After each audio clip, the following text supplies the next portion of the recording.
First of all, I thank Abhishek Oza's management for inviting me for this training session, and I welcome all of you to this training session. Language which is compatible: English, Hindi, Marathi. Everybody is aware of Marathi, no issue. It will be mix up all three. Okay. Whenever you have any doubts असतील तर basic ट्रेनिंगचं जे आहे ते दोन भागात आपण divide करणार आहे. एक पहिला जो भाग आहे तो थेरॉटिकल भाग आहे, ज्याच्यामध्ये आपल्याला जसं सरांनी सांगितलं की तुम्हाला कॉस्ट इम्प्रुव्हमेंट प्रोजेक्ट करायचे.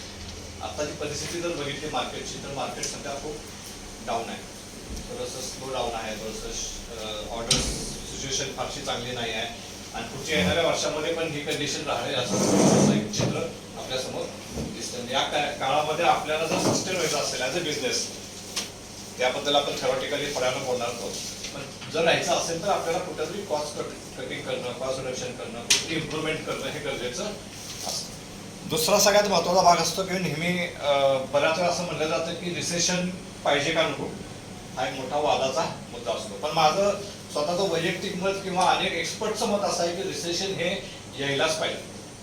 जर रिसेशन आलं नाही तर कुठल्याही कंपनीची ग्रोथ होणार नाही. जर ग्रोथ पाहिजे असेल तर रिसेशन व्हायला पाहिजे, कारण रिसेशन ज्यावेळेस असतं त्यावेळेस तुम्हाला एक वेळ असतो की तुम्ही शांतपणे विचार करू शकता, तुमच्या स्ट्रॅटेजीज, तुमची स्ट्रेंथ, तुमच्या विकनेसेस ह्याच्यावरती काम करून तुम्ही ज्याच्यावरती आपण ज्यावेळेस तुमचा रश असतो किंवा प्रोडक्शन फुल स्विंगमध्ये असतं त्यावेळेस आपल्याला वेळ नसतो. आपण फक्त कशाच्या मागे धावत असतो, आलेलं शेड्यूल ते पूर्ण करणं, कस्टमरला देणं, सेल इम्प्रूव्ह करणं, टार्गेट अचीव करणं, एवढ्यामध्येच आपला वेळ हा जात असतो. त्यामुळे आपल्याला कंटिन्युअस इम्प्रुव्हमेंट करणं, आपल्या स्वतःच्या स्ट्रॅटेजीज आपल्याला रिडिफाईन करणं किंवा कुठं आपले विकनेसेस आहेत त्या विकनेसवरती काम करणं, लोकांची ट्रेनिंग करून त्यांची कॉन्फिडन्सी वाढवणं, या सगळ्यावरती आपल्याला वेळ मिळत नाही. त्यामुळे हे रिसेशन काय करतं, आपल्याला या सगळ्या गोष्टींवरती तुम्हाला काम करायला भाग पाडतं की कारण त्यावेळेस तुमच्यासमोर दुसरे ऑप्शन पण नसतात आणि वेळ पण असतो. दोन्ही गोष्टी असल्यामुळे तुम्हाला बेसिकली त्या ठिकाणी काम करता येतं आणि तुम्हाला तुमची इम्प्रुव्हमेंट करता येते. तुम्ही जर बघितल्या बऱ्याचशा कंपन्या ज्या कधीच रिसेशनमध्ये गेल्या नाहीत त्या कंपन्या टिकल्या नाहीत. मोठमोठ्या कंपन्या जर तुम्ही बघितल्या तर ज्या रिसेशनमध्ये जात नाही त्या कंपन्या टिकत नाहीत, कारण तुम्हाला अपडाऊन हे लागतं. आपल्या आयुष्यात पण तसं असतं, आपण व्यवस्थित सगळं चाललंय आपलं तर आपण आपल्या इम्प्रुव्हमेंटसाठी हे करत नाही. ज्यावेळेस आपण कुठेतरी अडचणी येतो त्यावेळेस आपण विचार करायला लागतो की आपलं काय चुकलंय, आपलं कुठं इम्प्रूव्ह व्हायला पाहिजे, आपण काय कशामध्ये अजून चांगल्या पद्धतीनं काम केलं पाहिजे आणि मग आपली ग्रोथ होती. हा सगळ्यात महत्वाचा भाग आहे. तर यामध्ये आपण बेसिकली पहिल्या भागात तुम्ही म्हणलं तसा अवेअरनेसचा भाग आहे, ज्यामध्ये आपण काही वेगवेगळ्या टर्म्स बघणार आहे. Price, cost, profit, contribution, costing महत्त्वाचं काय आहे, बिझनेसमध्ये सस्टेन करण्यासाठी काय केलं पाहिजे, आणि त्यानंतर आपण मग प्रोसेस वाईज कॉस्टिंगवरती येणार आहोत आणि areas of cost reduction and guideline असणार. हे शेवटचे जे दोन भाग आहेत ह्याच्यामध्ये आपल्याला स्लाइड शोपेक्षा आपल्याला व्हाईट बोर्डचा वापर जास्त करावा लागेल. पहिल्या 3 भागामध्ये किंवा पहिल्या 4 भागामध्ये आपण मेनली आपण थेरॉटिकल पीपीटीचा वापर करणार आहे. नेक्स्ट, सगळ्यात पहिली गोष्ट झाल्याला लक्षात घ्यायला पाहिजे की बिझनेसमध्ये ऑर्गनायझेशन का असते किंवा बिझनेस का करतो आपण. पैसा मिळवणं हा एकमेव उद्देश असायला पाहिजे. आपण चॅरिटी म्हणून बिझनेस करतो का? नक्कीच नाही. आता पैसा का महत्वाचा आहे? मालकाला प्रॉफिट पाहिजे हे तर मान्य आहे, कारण एवढे पैसे जरी घातले त्याला प्रॉफिट पाहिजेच आहे, पण त्याचबरोबर त्या कंपनीमध्ये काम करणाऱ्या माणसांची ग्रोथ पण त्याच्यावरती अवलंबून असते. जर कंपनी पुढे गेली तर माणसं पुढे जाणार आहेत. आज तुम्ही 100 टन करताय, उद्या 500 टन केलं तर ऑटोमॅटिकली नंबर ऑफ माणसं वाढली, त्या माणसांची लाईफस्टाईल चांगली होणार आहे. आज सायकलवर येणारा माणूस उद्या 2 व्हीलरवर येईल, 2 व्हीलर येणारा माणूस परवाशी 4 व्हीलरवर येईल, भाड्याच्या घरात राहणारा माणूस स्वतःचं घर घेईल. हे कधी होतं? ज्यावेळेस कंपनीची ग्रोथ होती. आणि ग्रोथ होण्यासाठी काय पाहिजे तर नेक्स्ट स्लाइड, काय पाहिजे?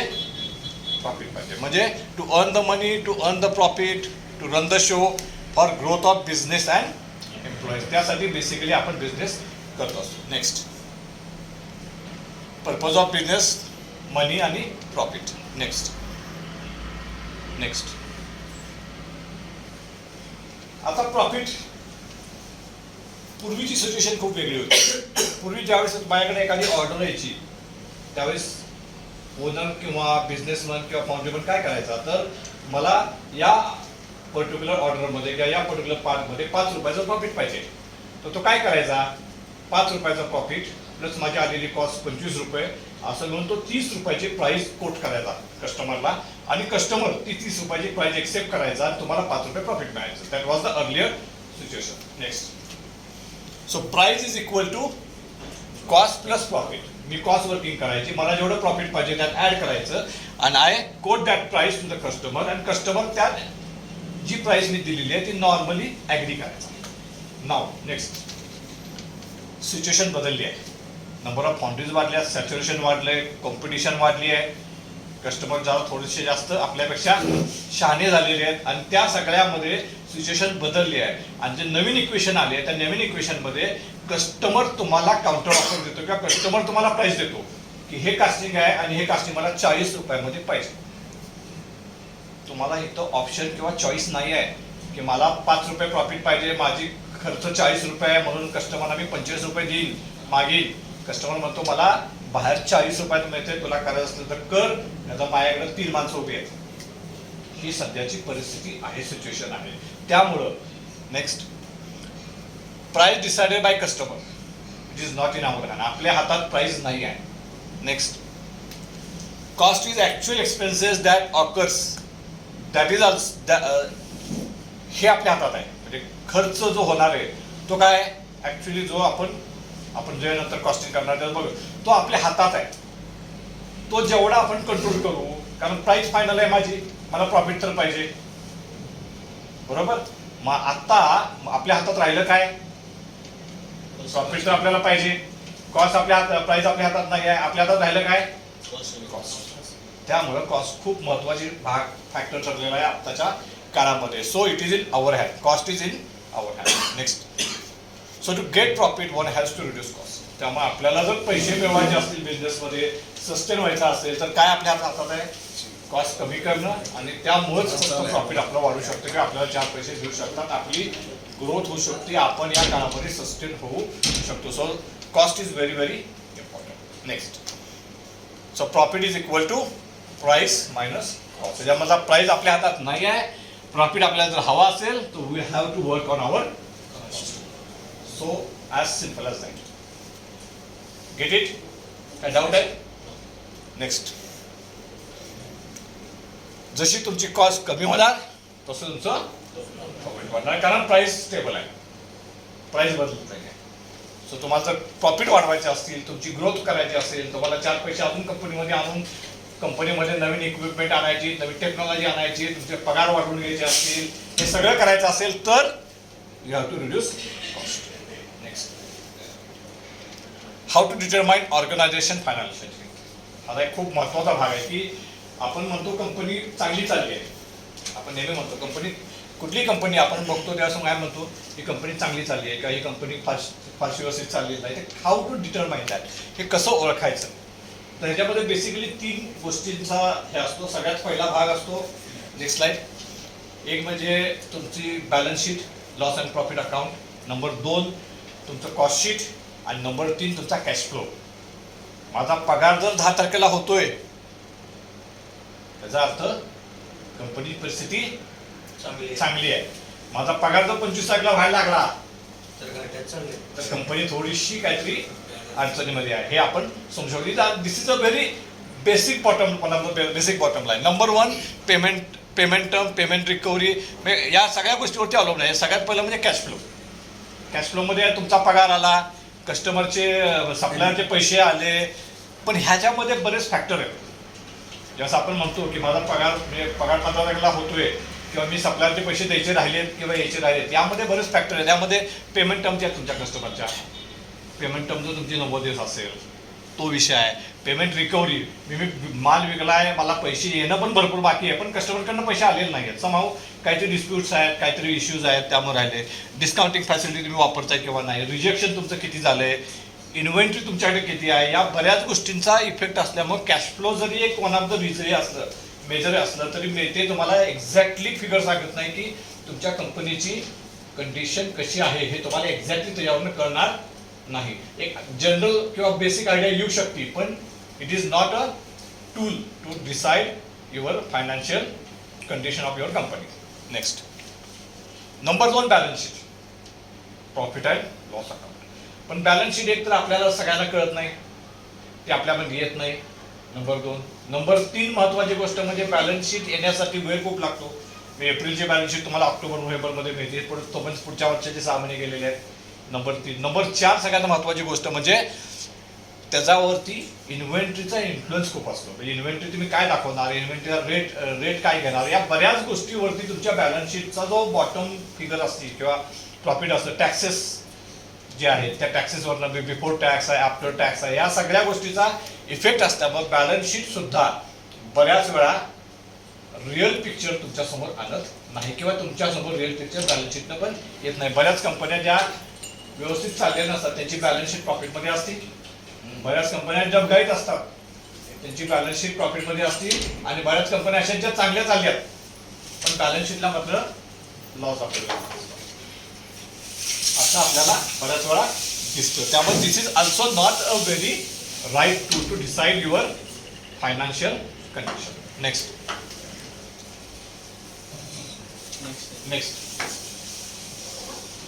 Third one is a costing sheet. माझं स्वतःचं मत आहे की this is the right situation or right tool to decide your financial condition. तुम्ही ज्यावेळेस एखाद्या आयटमचं तुम्ही कॉस्टिंग काढताय, तुम्हाला लक्षात येतं की मी काय काय खर्च केलेत आणि माझी कस्टमरची प्राइस काय आहे आणि त्यातनं मला काय पैसे राहणार, हे ज्यावेळेस तुम्ही काढताय तर that is the one of the best solution or best way to understand your financial condition. की तुमची कंपनीला प्रत्येक आयटम हा प्रॉफिटमध्ये आहे, लॉसमध्ये आहे, नो लॉस नो प्रॉफिटमध्ये आहे, कशामध्ये आहे तुम्हाला ह्याच्यावरनं जास्त चांगलं कळतं. So it is a more powerful tool. Number 2, it gives right indication of financial health and helps to guide take an action. आता पहिल्यांमध्ये दुसऱ्यामध्ये महत्त्वाचा भाग आहे की ऍक्शन ओरिएंटेड गोष्टी तुम्हाला कळत नाही, बॅलन्स शीटवरनं पण कळत नाही. बॅलन्स शीटवरनं कळतात जर तुम्ही डीपली जो अभ्यास केला किंवा त्याचं इंटरप्रिटेशन प्रॉपर केलं तर ते आपल्यापर्यंत येतच नाही. त्यामुळे तो आपल्याला कधी आपल्याला ती संधी मिळत नाही.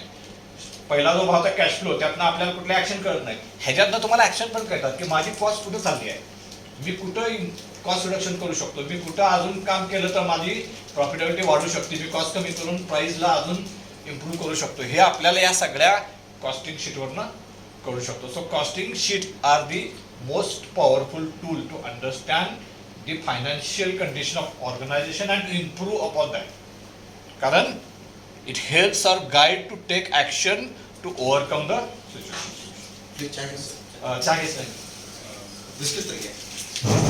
काफी हां नाही with your permission just will take 2 minutes break. No problem, no problem.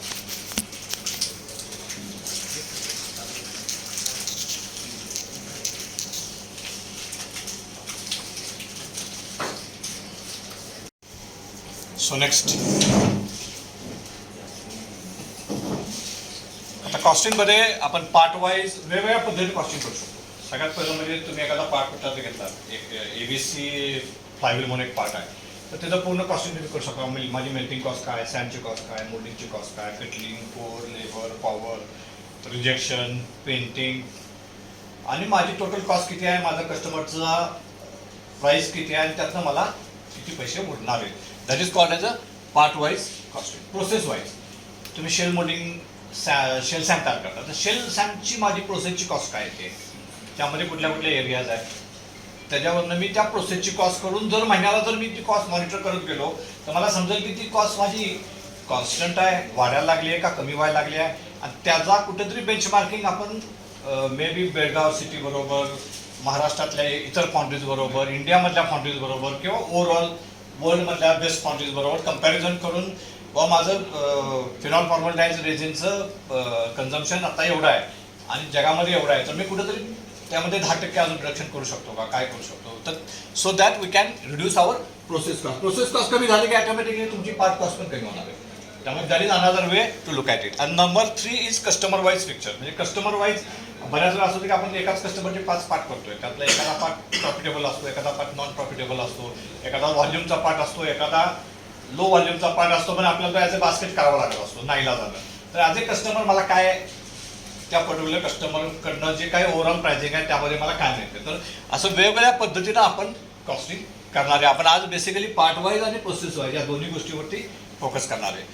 त्यात easy to understand by everyone. Costing ही एक गोष्ट अशी आहे की तुम्हाला पटकन समजू शकते. आपल्या लेवलला आपल्याला इझिली इलॉबरेट करता येतं. मला काय इम्प्रूव्ह करता येते ह्याच्यावरनं आपल्याला ॲक्शन प्लॅन घेता येतो. Next. So in cost are more powerful, useful and effective tool in founding. माझ्या मते कॉस्टिंग हे प्रत्येकाला समजायला पाहिजे, यायला पाहिजे आणि त्यानं आपापल्या एरियामधलं कॉस्टिंग हे करायलाच पाहिजे. That is most important. Particular तुम्ही याच्यावर सगळे हेड ऑफ डिपार्टमेंट आहे, हेड ऑफ डिपार्टमेंटला त्याचं नॉलेज असणं आणि त्यांचं तुम्ही ते रेग्युलरली फॉलो करणं हे खूप गरजेचं आहे. तुमच्या दृष्टीनं ते सेल्फ सॅटिस्फॅक्शनचा भाग आहे की या महिन्याचं माझं जी कॉस्ट आहे ती गेल्या महिन्यापेक्षा कमी झाली आहे किंवा या महिन्यामध्ये मी या गोष्टीवरती काहीतरी इम्प्रूव्हमेंट केली आहे. So that you can feed your brain and your regular activities की मी काय इम्प्रूव्ह करू शकतो. अदरवाईज तुम्हाला इम्प्रूव्हमेंटसाठी इनपुट कुठं मिळणार. इनपुट घेण्यासाठी costs are very very important. Next.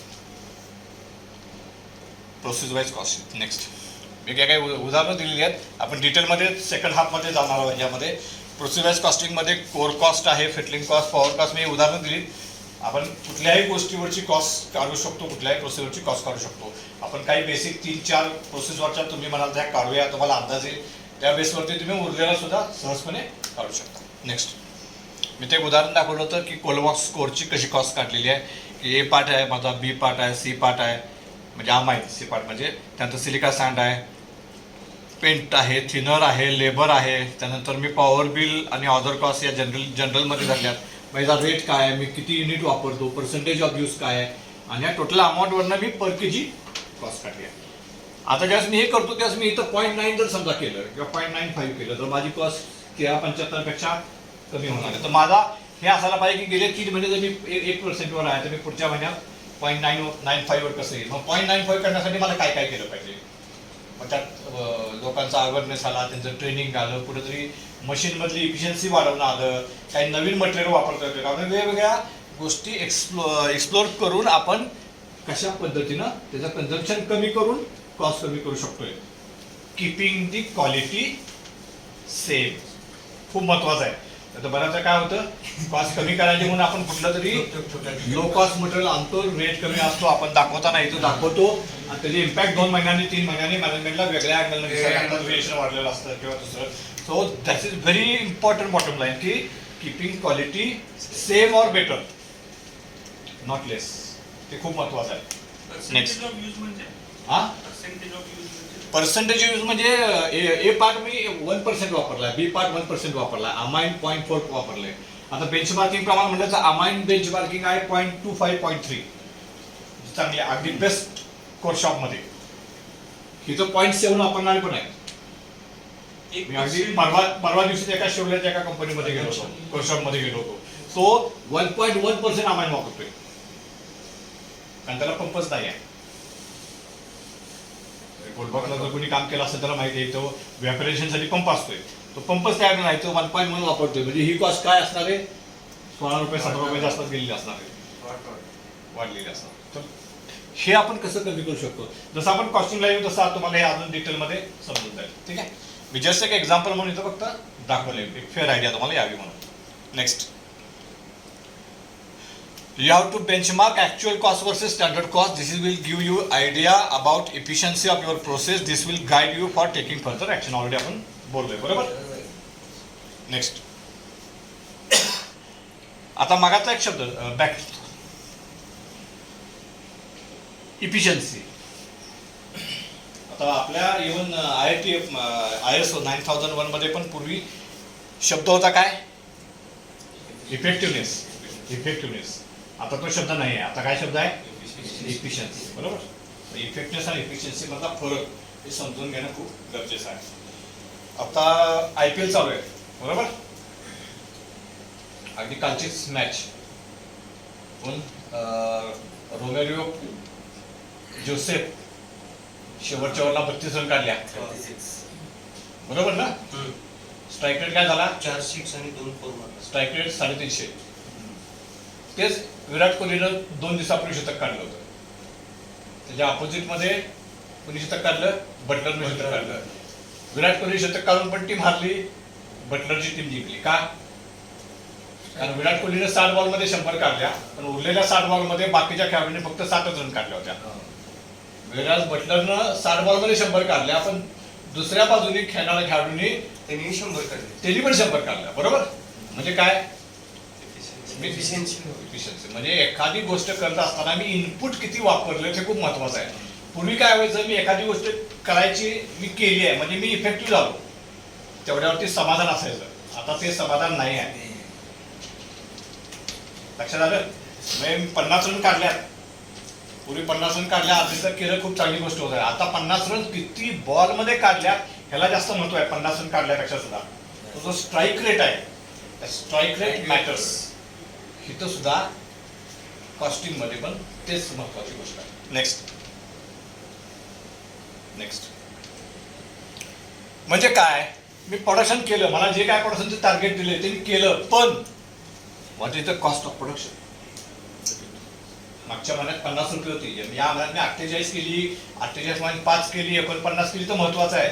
मी जर प्रोडक्शन पूर्ण केलं पण 50 ऐवजी 51 रुपये जर माझी कॉस्ट झाली या महिन्यात ते अचीव्ह करताना, तर मी इफेक्टिव्ह आहे पण इफिशियंट नाही. आजच्या काळामध्ये जर तुम्ही इफिशियंट नसला तर चालत नाही. कुठलंही उदाहरण घ्या तुम्ही, टू व्हीलरची विक्री, टू व्हीलर म्हणा किंवा कुठलीही गोष्ट जर तुम्ही विकत घ्यायला गेला तर आज इफिशियन्सीला जास्त महत्व आहे. त्याचं मायलेज काय आहे हेच बघितलं जातं. त्याची कॉस्ट फक्त बघत नाही आपण, त्याचं मायलेज बघतो. म्हणजे इफिशियन्सी तेवढीच महत्वाची आहे. प्रोडक्शन तुम्ही अचीव्ह केलं, पण रिजेक्शन काय होतं, गेल्या महिन्यात मी 8% केलं होतं, या महिन्यात मी 7.5 ला आलोय का 7 ला आलोय का 13%ला गेलोय. 13ला गेलो तर माझी काय होणार, प्रोडक्शन तेवढं केलं असलं तरी माझी कॉस्ट वाढलेली असणार आहे. त्यामुळे त्या प्रोडक्शनचा मला काय उपयोग होणार नाही. मेल्टिंग पर शीट माझा 10 टनाचं मेल्टिंगचं टार्गेट आहे, ते मी पूर्ण केलं, पण at what cost of power consumption. माझी पॉवर कन्झम्पशन किती आहे, माझं 550चं जे ॲव्हरेज मी जर मला दिलंय, टार्गेट दिलंय, तर मी 545 548 ला अचीव्ह झालोय का 570 केलंय. 570 केलं तर अगेन मी काही जे मेल्टिंग केलंय ते इफिशियंट नाही आहे. त्यामुळे मला ओव्हरऑल जो कॉस्टिंगचा इफेक्ट आहे तिथं मी काय होणार, बॅकफुट जाणार, मागं जाणार. त्यामुळं प्रत्येक ठिकाणी प्रोक्युरमेंट ऑफ रॉ मटेरियल मी परचेसला आहे. मी मटेरियल जेवढं काही मला पाहिजे होतं मी बरोबर आणून दिलेलं आहे. प्रोडक्शन कुठेही लॉस नाही आहे, पण at what cost of purchase. माझी परचेसची कॉस्ट काय झाली आहे. मग बाहेर जर 40 रुपयाला मला मटेरियल मिळतंय, मी 41 आणून प्रोडक्शन पूर्ण केलं तर काय होईल, माझी प्रोडक्शन कॉस्ट वाढणार. That is not efficient way. So efficiency is very very important. Dispatch on time delivery केली का, डिस्पॅच 0 प्रीमियम पेड आहे का, डिस्पॅच ऑनलाईन ऑन टाइम मी सगळ्यात डिस्पॅच केला आहे पण मी प्रीमियम पेड वर खर्च केले, काय होईल, माझी कॉस्ट वाढली, माझं प्रॉफिट कमी. सिमिलरली इन्व्हेंटरी, डिस्पॅच पूर्ण केला आहे पण इन्व्हेंटरी वाढून ठेवली आहे, उपयोग काय होणार, काय नाही. इन्व्हेंटरी वाढली म्हणजे काय होणार, माझी कॉस्ट वाढली, कॉस्ट वाढली म्हणजे माझं प्रॉफिट कमी. या सगळ्या गोष्टींचा डायरेक्ट संबंध किंवा डायरेक्ट इफेक्ट हा तुमच्या प्रॉफिटशी किंवा कॉस्टशी लावला जातो. कॉस्ट वाढती, कॉस्ट वाढली की प्रॉफिट कमी. क्लिअर आहे. So efficiency is very very important. Effectiveness महत्वाचा आहे पण इफिशियन्सीला आता जास्त महत्व आहे. त्यामुळे इफिशियन्सी प्रत्येक माणसाला आपली इफिशियन्सी, म्हणून माझं जे टार्गेट आहे त्या टार्गेटला समोर इफिशियन्सीची जी काही टार्गेट्स आहेत ती पण तुम्हाला अचीव्ह करायला पाहिजे. ते जर करायचे असतील तर तुम्हाला कंटिन्युअस इम्प्रुव्हमेंट्स केल्या पाहिजेत, कॉस्ट रिडक्शनचे प्रोजेक्ट्स घ्यायला पाहिजेत आणि सगळ्यात महत्त्वाचं तुम्हाला माहीत पाहिजे की एक्झॅक्टली फिगर्स काय आहेत. बऱ्याचदा काय होतं आपल्याला फिगर्सच माहीत नसतात, त्यामुळे आपण काम करत नाही. पण मुद्दामून काम करत नाही अशातला भाग नसतो, पण लोकांना माहीतच नसतं. जसं मागाचं उदाहरण मी कॉस्टिंग तुम्हाला दाखवलं कोलबॉटचं, लोकांना माहीतच नसतं की माझं ए पार्टचं कन्झम्पशन किती आहे, बी पार्टचं कन्झम्पशन किती आहे, अमाईनचं कन्झम्पशन किती आहे, कारण तो अभ्यासच पण करत नाही. सकाळी यायचं जे काय प्रोडक्शन आहे ते करायचं, निघून जायचं. पण ते जर तुम्ही पिक्चर मांडलं, त्याचा अभ्यास केला, थोडंसं त्या खोलामध्ये गेला तर लक्षात येतं की माझं कन्झम्पशन किती व्हायला लागले, मग ते कन्झम्पशन जास्त आहे लक्षात द्यायला लागतं. मग जास्त आहे तर मी कुठं काम करायला पाहिजे हे जर तुम्ही त्या खोलामध्ये गेलात तर लक्षात येईल. वरच्यावर जर तुम्ही बघितलं तर तुम्हाला कन्झम्पशन पण करणार नाही आणि तुम्हाला ऍक्शन पण घेता येणार नाही. त्यामुळं तुम्हाला बेसिक गोष्टी माहीत करून घेणं खूप गरजेचं आहे. नेक्स्ट, जसं मगाशी म्हटलं इफिशियंट प्रोसेस, प्रॉफिट कधी वाढणार, माझी कॉस्ट कमी होणार त्यावेळेस. त्यात माझी कॉस्ट वाढणार, ऑटोमॅटिकली प्रॉफिट माझं जनरेट होणार आहे. कारण ही प्राइस आहे, ही सेम आहे, ही बदलणार नाही आहे. माझी प्राइस कस्टमर बदलून देणार नाही आहे. मग यात मी प्रॉफिट किती ठेवायचं आणि कॉस्ट माझी किती ठेवायची आपल्या हातात आहे. मी जेवढी कॉस्ट कमी करीन तेवढं माझं प्रॉफिट वाढेल, मी जेवढी माझी कॉस्ट वाढवीन तेवढं माझं प्रॉफिट कमी होणार. जेवढं माझं प्रॉफिट कमी होणार तेवढी कंपनीची ग्रोथ थांबणार. सिम्पल लॉजिक आहे. त्यामुळे इफिशियंट प्रोसेस, ह्याच्यामध्ये काय काय इफिशियंट प्रोसेस पाहिजेत. Lower is the cost, higher is the profit. Customer is happy. Customer काय हॅपी आहे? कारण तुम्ही त्याला वेळेमध्ये, ज्यावेळेस तुमची कॉस्ट कमी होणार, ॲटोमॅटिकली तुमची इफिशियन्सी वाढली की ॲटोमॅटिकली त्याचा डायरेक्ट इफेक्ट कस्टमरच्या सगळ्या ॲक्टिव्हिटीवरती होतो. Customer will be happy. Customer समाधानी असेल तर तुम्हाला अजून जास्त ऑर्डर मिळणार, अजून जास्त ऑर्डर याचा अर्थ अजून जास्त बिझनेस, अजून चांगली ग्रोथ, मोर ऑर्डर्स. इकडं इनइफिशियंट प्रोसेस आहे, त्यामुळे माझी कॉस्ट जास्त आहे. Higher is the cost, lower is the profit. त्यामुळे कस्टमर सॅटिस्फॅक्शन नाही आहे. कस्टमर सॅटिस्फॅक्शन नाही म्हणून ऑर्डर्स कमी आहेत आणि परत त्यात विशेष सर्कलमध्ये तुम्ही अडकायचा. करेक्ट? आपल्याला कंपनी ए व्हायचं आहे का कंपनी बी व्हायचं आहे हे आपण ठरवायला पाहिजे. क्लिअर आहे? नेक्स्ट, इफिशियन्सी थोडक्यात व्याख्या म्हणजे आउटपुट भागिले इनपुट. मी किती इनपुट वापरून काय आउटपुट मिळवतोय. नेक्स्ट, पुढच्या ज्यामध्ये अजून क्लिअर पिक्चर होईल. If the process is efficient but not effective but not efficient, there will be cost impact. Hence, one has to see the process as well as person must be efficient as well. बऱ्याच वेळा आपण efficiency बद्दल बोलत असताना सगळ्या अँगलने विचार केला पाहिजे. म्हणजे मटेरियल असू दे, मटेरियल इफेक्टिव्ह असे पण इफिशियंट आहे का. मशीन, एखादं मशीन आहे इफेक्टिव्ह आहे पण ते इफिशियंट आहे का, खरंच ते तुम्हाला योग्य पद्धतीनं. फॉर एक्झाम्पल फर्नेस आहे, त्याचं पॉवर कन्झम्पशन तुम्हाला कमी येत आहे का. आयजीबीटी, उदाहरणार्थ आयजीबीटी फर्नेस आलं, तुम्ही जुनी फर्नेस वापरताय, त्याचं पॉवर कन्झम्पशन 590 आहे आणि आयजीबीटी फर्नेस तुम्हाला 540 550ला पॉवर कन्झम्पशन आणून देतोय. मग तुम्ही अशा वेळेस फर्नेस बदलणं सोयीस्कर होतं, कारण तुम्ही 50 युनिट डायरेक्टली पर हीट वाचवू शकता, पर टन वाचवू शकता आणि तुमचा जो काय म्हणतो आपण त्याला रिटर्न ऑन इन्व्हेस्टमेंट आहे ते पण खूप कमी होतं. मग अशा वेळेस तुम्ही जुन्या फर्नेसबरोबर अडकून राहायचं का तुम्ही नवीन टेक्नॉलॉजी अडॉप्ट करून तुमची इफिशियन्सी वाढवायची. हा मशीनचा भाग झाला, मटेरियलचा झाला. तिसरा म्हणजे माणूस. माणसाची इफिशियन्सी पण तेवढीच महत्वाची आहे. आपण बऱ्याच वेळा ह्याच्याकडं खूप मोठ्या प्रमाणात दुर्लक्ष करतो की माणूस इफेक्टिव्ह आहे पण तो खरंच इफिशियंट आहे का, तो इफिशियंटली काम करतोय का, त्याच्याकडनं मिळणारं आउटपुट चांगलं आहे का, तो किती इनपुट वापरतोय, किती आउटपुट देतोय, हे सगळी गणितं ही बघायनं इथं गरजेचं आहे. तरच तुम्ही काय होऊ शकता, कंपनी ग्रोथमध्ये जाऊ शकते, कंपनी प्रॉफिट कमवू शकते, कंपनी इफिशियंटली काम करू शकते. या सगळ्या गोष्टींचा विचार करायला पाहिजे. मटेरियल, मॅन आणि मशीन, तिन्ही गोष्टींचा. नॉर्मली आपण मशीनचा विचार करतो, मटेरियलचा करतो, माणसाचा करत नाही. तिथं पण कुठंतरी माणसाची इफिशियन्सी आपल्याला इम्प्रूव्ह करणं गरजेचं आहे. आणि हे ट्रेनिंग सेशन मला वाटतं त्याचाच एक भाग आहे, इफिशियन्सी वाढवणं माणसाची. बरोबर ना? तुम्हाला अजून चांगल्या पद्धतीने अवेअरनेस आला तर तुम्ही अजून चांगल्या पद्धतीने कॉस्ट रिडक्शनचे प्रोजेक्ट करू शकाल. तुमची कॉम्पिटन्सी वाढली तर अजून चांगल्या पद्धतीने तुम्ही कंपनीच्या ग्रोथमध्ये योगदान देऊ शकाल. या हेतूनच आपण हा आजचा ट्रेनिंग प्रोग्राम ठेवलेला आहे. So it is again for improving your efficiency. Correct? Next, आता इथं तुम्हाला कळलं थोड्या पैशामध्ये मी मोठं प्रोडक्ट केलं म्हणजे मी इफिशियंट. खूप पैसे वापरलेच पण त्यातनं निघणारं प्रोडक्ट माझं छोटंच आहे म्हणजे मी काय. ही सिंपल लॉजिक आहे अगदी आणि हे खूप महत्वाचं आहे. हे समजणं कॉस्टिंग साठी खूप गरजेचं आहे. आपल्याला जर कॉस्ट कमी करायचं असेल तर आपल्याला हा जो भाग आहे हे समजणं खूप गरजेचं. Next, avoid vestiges. वेस्टेजेस जिथं जिथं जिथं होत असतील तिथं आपल्याला काय केले पाहिजेत, अवॉइड वेस्टेजेस. 7 वेस्टेज काय, टी मोड किंवा मोदी 2. टी मोड म्हणजे काय, transportation, inventory, motion, waiting, over production, over processing आणि डिफेक्ट्स. बरोबर, टी मोड. 7 आणि त्यामध्ये नंतर 8वा जो ऍड झालाय तो म्हणजे माहिती का, सेफ्टी नाही, ह्युमन ब्रेन किंवा माणसाचं जे कॅलिबर आहे ते वापरलंच जात नाही, that is another big wastage.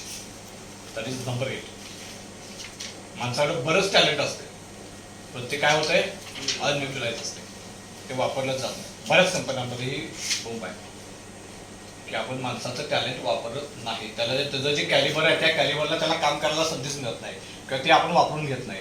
So that unused brain is the 8th waste.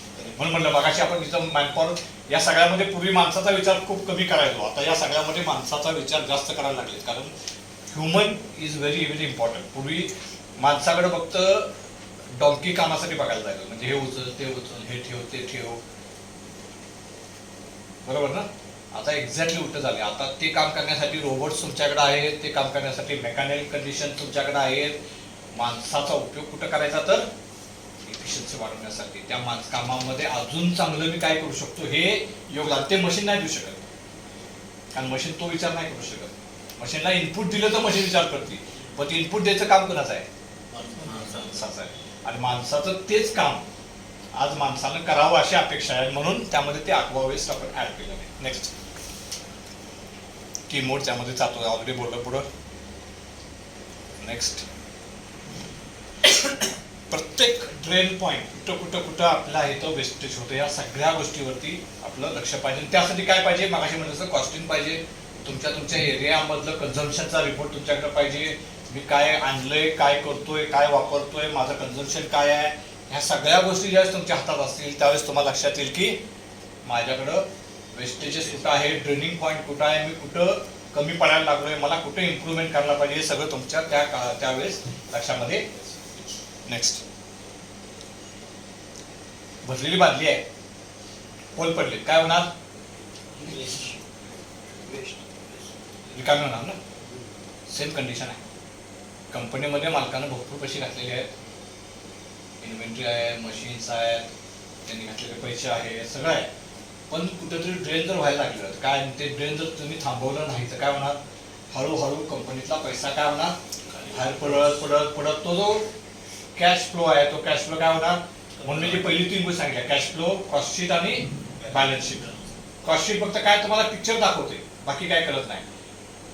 Cash flow जो आहे तो कॅश फ्लो कमी कसा होतो, तर ह्याच्यातनं कमी होतो. हळूहळू हळू तो कॅश फ्लो काय होत जाणार, कमी कमी कमी होत जाणार. तुमचे पगार उशिरा व्हायला सुरुवात होणार, सप्लायचे पेमेंट डिले व्हायला सुरुवात होणार. आणि या हळूहळू जे काही ट्रेनिंग होतंय ते ट्रेनिंग जर नाही थांबवलं काय होणार, एक दिवस बादली बादली रिकामी झाल्यावर काय होणार, कंपनीला टाळा लागणार. सिंपल लॉजिक आहे. अशा अनेक कंपन्या मी बघितलेल्या आहेत, या कंडिशनमधल्या कंपन्या बाहेर पण काढलेल्या आहेत. तुम्ही माझं जर बायोड्रॉप बघितला तर मी कुठल्याही मोठ्या कंपनीमध्ये काम केलेलं नाही. मी शक्यतो काय करतो, आणि माझं जर बायोड्रॉपमध्ये बघितलं तर 6-7 वर्षाच्या दरम्यान माझे 2-3 कंपन्या जिथं मी काम केलंय, मी अशा कंपनीमध्ये जातो जिथं कंडिशन फारशी चांगली नाही, तिथे इम्प्रूव्हमेंट्स करतो. एका लेवलला कंपनी आली की ती कंपनी सोडून परत जी कंपनी खालच्या लेवलला आहे तिथं जातो, तिथं इम्प्रूव्हमेंट करतो. ही माझी सवय आहे. मी शक्यतो कुठल्याही मोठ्या जी ऑलरेडी काहीतरी खूप मोठी कंपनी आहे ती जाऊन मी फार काय करू शकत नाही, तिथं ऑलरेडी सिस्टम आहे, ते सगळं व्यवस्थित चालूच आहे, त्यामुळे अशा कंपनीमध्ये शक्यतो जात नाही. तर हे बकेट जे आहे हे भरून जे ड्रेन होतं हे ड्रेनिंग थांबवणं ही आपली स्वतःची जबाबदारी आहे. याचा अर्थ असं नाही की ढगायला आल्यानंतर ड्रेन थांबवायला पाहिजे असं नाही आहे. त्या कंडिशनमध्ये पण कुठेतरी बारीक होल असेल तर ते काय केलं पाहिजे, थांबवलं पाहिजे. आपण दुधाची पिशवी जाताना, घरी जाताना, कंपनीत जाताना दुधाची पिशवी विकत घेतली, पॅकेट ठेवली आणि त्याला बारीक होल आहे, काय होत जाणार, घरी जाईपर्यंत निम्म होणार होती, निम्म दूध वाया गेलं. तसं होऊ नये म्हणून आपलं लक्ष पाहिजे की कुठं त्या पिशवीला होल आहे का, किंवा कुठं बकेटला छिद्र पडलंय का हे बघायला पाहिजे. नेक्स्ट, काही एक्झाम्पल दिलेत ड्रेनिंग पॉईंटचे. सँड गोईंग आउट, आता ग्रीन सँड मधला भाग आहे, सँड बाहेर जाते, स्लीवचं ब्रेकेज आहे, कोरचं रिजेक्शन आहे, कास्टिंगचं वजन आहे. यावरती आपण अजून डिटेलमध्ये जसं जसं पुढे जाऊ तसं अजून डिटेलमध्ये एक्झाम्पल घेऊन बोलूया. क्लॅशेस आहेत, मेटलचं स्पिलेज आहे, रिजेक्शन आहे. हे खूप शॉर्टमध्ये काही गोष्टी तुम्हाला एक्झाम्पल म्हणून दिलेल्या आहेत. म्हणजे काय इम्पॅक्ट होतात हे आपण जसं पुढे जाऊ तसं तुम्हाला मी एक्झाम्पल घेऊन आपण बघूया. नेक्स्ट, सगळ्यात महत्त्वाची भाग, मगाशी आपण बोललो की माझी कस्टमर 40 रुपयाला मला प्राइस म्हणतोय की 40 रुपयाला मला बाहेरनं 40 रुपये मिळते, तुम्हाला काय असलं करा, मला 40 रुपयाला बाहेरनं 4 ठिकाणून मिळते. तुम्ही काय म्हणताय, माझी कॉस्ट 40 रुपये बाबा, मला 5 रुपये प्रॉफिट पाहिजे, 25 रुपये दे. कस्टमर काय म्हणतोय, मला बाहेरनं 40ला मिळते, मी 39ला पण घेऊन दाखवतो, तुला करायचं तर कर. म्हणजे काय, माझी जर कॉस्ट 40 रुपये येते ह्याचा अर्थ माझ्याकडे इनएफिशियन्सी आहेत. काय इनएफिशियन्सी आहेत, माझं रिएक्शन जास्त आहे, माझं पॉवर कन्झम्पशन जास्त आहे, माझी माणसं इनएफिशियंट आहेत, बरोबर ना. मग कस्टमर तुमच्या इनएफिशियन्सीचे पैसे देणार का. तुम्ही कस्टमरला सांगितलं माझं रिएक्शन 25% आहे बाबा, 25% प्रमाणात तुला पैसे द्यायला पाहिजे. कस्टमर काय म्हणाल, तू बघ म्हणशील मला 40 रुपयाला बाहेर कास्टिंग मध्ये माझं मी तिकडनं घेतो, तुझं 25% करण्याचा 50% रिएक्शन कर, माझं काय त्याशी देणं घेणं नाही आहे. मला जर बाहेरनं 40 रुपयात मिळते तर मी तुझ्याकडनं 40 रुपयाला कास्टिंग विकत. एवढं सोपं गणित आहे. त्यामुळे कुठलाही कस्टमर तुमच्या इनएफिशियन्सीचे पैसे देत नाही. त्यामुळे तुम्हाला तुमच्या इनएफिशियन्सी कमी करणं ह्याच्याशिवाय दुसरा पर्याय राहत त्या कमी केल्याच पाहिजेत. अदरवाईज तुम्ही काय होणार, कस्टमर गमावून बसणार. आणि आता सॅच्युरेशन एवढं आहे, एवढं कॉम्पिटिशन आहे, एवढ्या नवीन फाउंडर यायला लागल्यात, एवढ्या जुन्या फाउंडरनी एवढं मोठ्या प्रमाणात एक्सपान्शन केलंय, एकाच्या 2 केल्या, 2च्या 3 केल्या, अल्फावाल्यांनी हायपेशन टाकली आहे, तर हँड मोल्डिंगवाल्यांनी अल्फा लाईट टाकली आहे, बरोबर ना, बाहेर बघतोय आपण. त्यामुळे लोकांना ऑप्शन्स भरपूर अवेलेबल आहेत. आता ऑप्शन हा प्रॉब्लेम नाही कस्टमरकडे. पूर्वी काय होतं, कस्टमरला फाउंडर्स मिळायचे नाही, त्यामुळे तुम्ही जो रेट द्याल सांगाल त्या रेटनं ते कास्टिंग घ्यायचे, कारण त्यांच्याकडे काही चॉईस नव्हता. आज काय झाले, उलट झाले, त्यांच्याकडे भरपूर चॉईस आहे. आज आपल्याला गरज आहे कस्टमर घेण्याची, ऑर्डर घ्यायची, कारण आपल्याला आपली फाउंडरी चालवायची आहे. त्यामुळं आपल्याला त्यानं जो काय रेट देईल त्याच्यामध्ये काम करायला पाहिजे. ते जर करायचं असेल तर आपल्याला वेस्ट कमी करणं, कॉस्ट कमी करणं याशिवाय पर्याय नाही. त्यासाठी आपल्या इनएफिशियन्सीज आपल्याला कमी करायला पाहिजे. Next, a penny saved is a penny earned. म्हणजे 1 रुपया वाचवणं म्हणजे 1 रुपया मिळवणं, सिंपल. आणि हा फक्त आपल्या फाउंडरीसाठी किंवा बिझनेससाठीचाच भाग नाही, आपल्या स्वतःच्या लाईफमध्ये सुद्धा, पर्सनल लाईफमध्ये सुद्धा महत्त्वाचा भाग आहे. जेवढे पैसे आपण वाचू तेवढे आपण कमावण्यासारखंच आहे, बरोबर ना. सेव्हिंग हे गरजेचं आहे. मग सेव्हिंग कंपनीमध्ये असू दे किंवा आपल्या घरी असू दे. नेक्स्ट,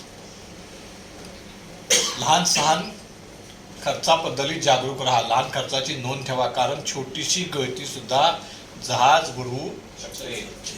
कुठला तो पिक्चर, टायटॅनिक, बरोबर ना. एवढं मोठं जहाज होतं, पण छोट्याशा गळतीनं जहाज सुद्धा काय झालं, बुडून गेलं. आपली कंपनी बुडायला काय वेळ लागणार आहे का, नाही लागणार.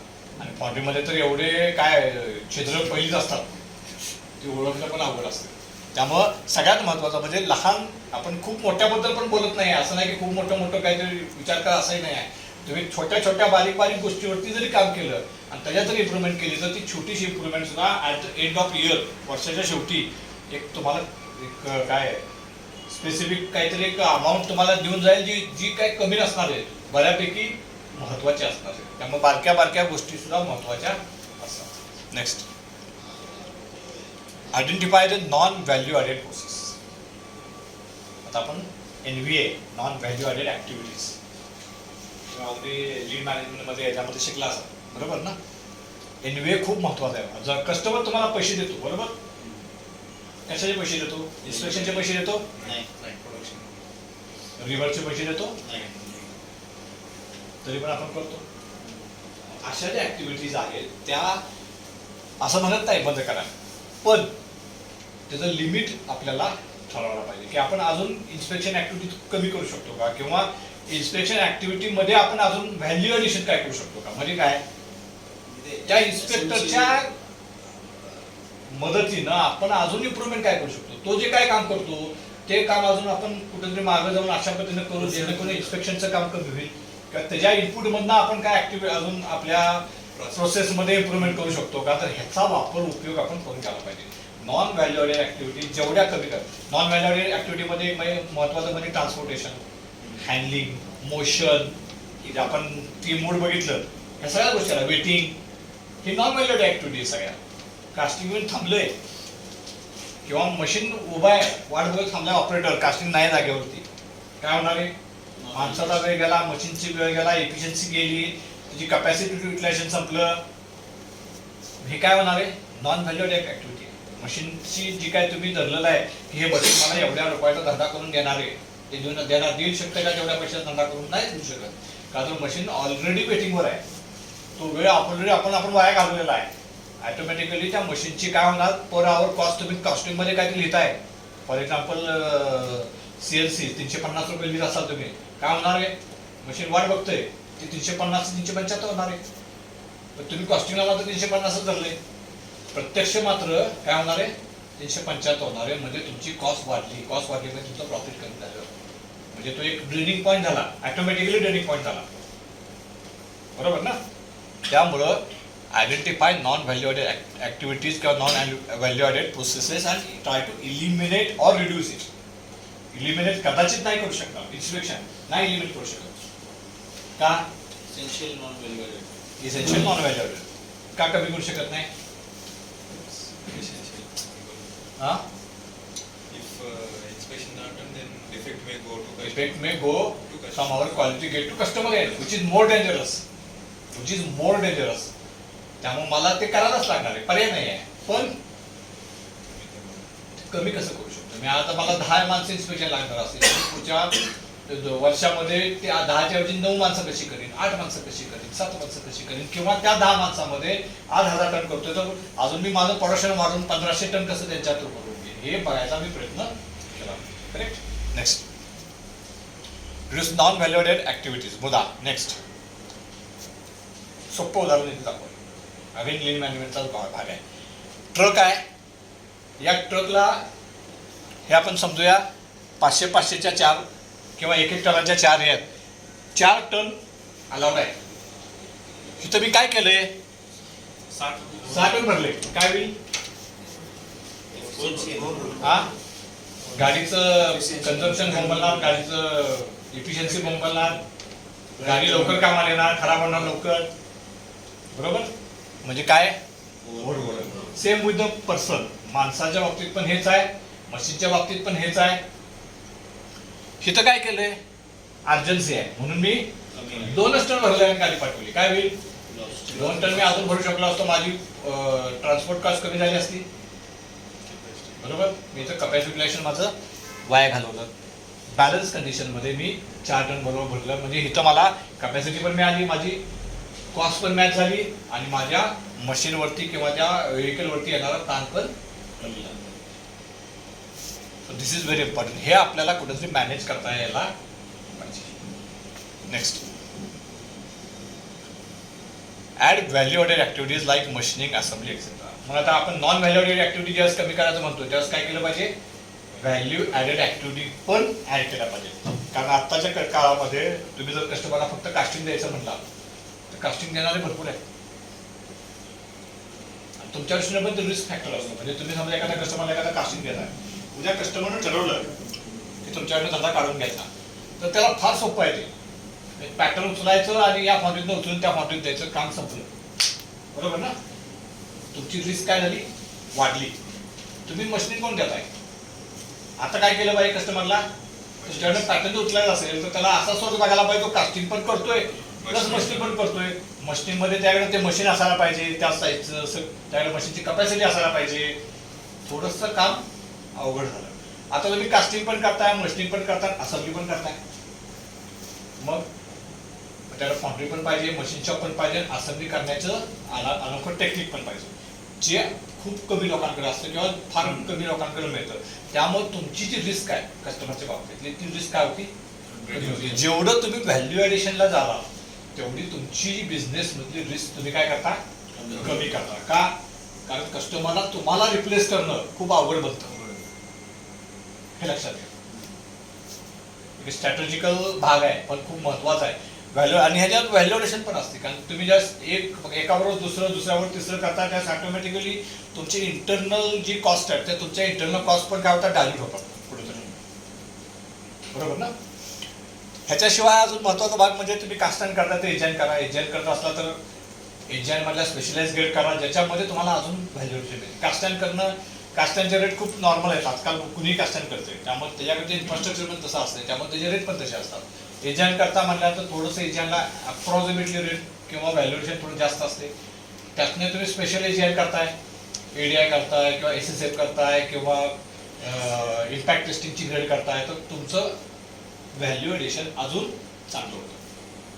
त्यामुळं जेवढं तुम्हाला व्हॅल्यू एडिशन तुमचं वाढवता येईल तेवढं ॲटोमॅटिकली तुमचं काय होणार आहे, प्रॉफिट मार्जिन वाढायला किंवा ग्रोथ व्हायला किंवा मदत होणार आहे. त्यामुळे व्हॅल्यू एडिशन करणं हे खूप महत्त्वाचं आहे. नेक्स्ट,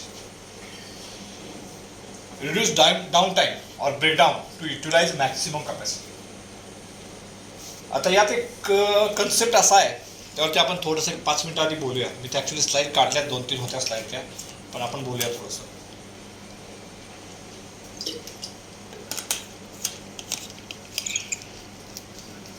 ज्यावेळेस आपण कॉस्टिंग बघतोय, कॉस्टिंगमध्ये कॉस्टिंग मी नॉर्मली 3 भागामध्ये डिवाइड करतो. पहिला भाग आहे त्याला म्हणतो आपण व्हेरिएबल कॉस्ट. काय व्हेरिएबल कॉस्ट म्हणजे माझं, मी जर प्रोडक्शन चालू ठेवलं तर खर्च होणार आहे तेवढाच भाग. माझं आज प्रोडक्शन बंद आहे तर माझं तिथं खर्च 0 व्हायला पाहिजे, तिथला माझा खर्च काय व्हायला पाहिजे, 0 व्हायला पाहिजे. सेकंड इज फिक्स कॉस्ट, त्याला आपण ओव्हरहेड असं पण म्हणतो. माझं प्रोडक्शन बंद जरी असलं तरी तो खर्च माझा चालूच आहे, तो बंद होत नाही. मला 25 दिवसाचा महिना आहे, 30 दिवसाचा महिना आहे, तर 4 तुमचे रविवार आहेत, 26 दिवस काम आहे, पण मला 20 दिवसाचं प्रोडक्शनचं काम आहे या महिन्यात, तर 20 दिवस माझं व्हेरिएबल कॉस्ट आहे. पण माझी फिक्स कॉस्ट किंवा ओव्हरहेड जे आहे ते मात्र 26 दिवस मला लागणार. तिथं मला बँक असं म्हणणार नाही की तुम्ही आज प्रोडक्शन करत नाही बाबा, तुम्हाला व्याज देऊ नकोस, आजच्या दिवस तुझं व्याज माफ झालं. कुठली बँक म्हणते का, एमएससीबी म्हणते फीस, तुझे फीस जे काय रेट आहे 1 दिवस थांबव, राहू दे, म्हणते का नाही, बरोबर ना.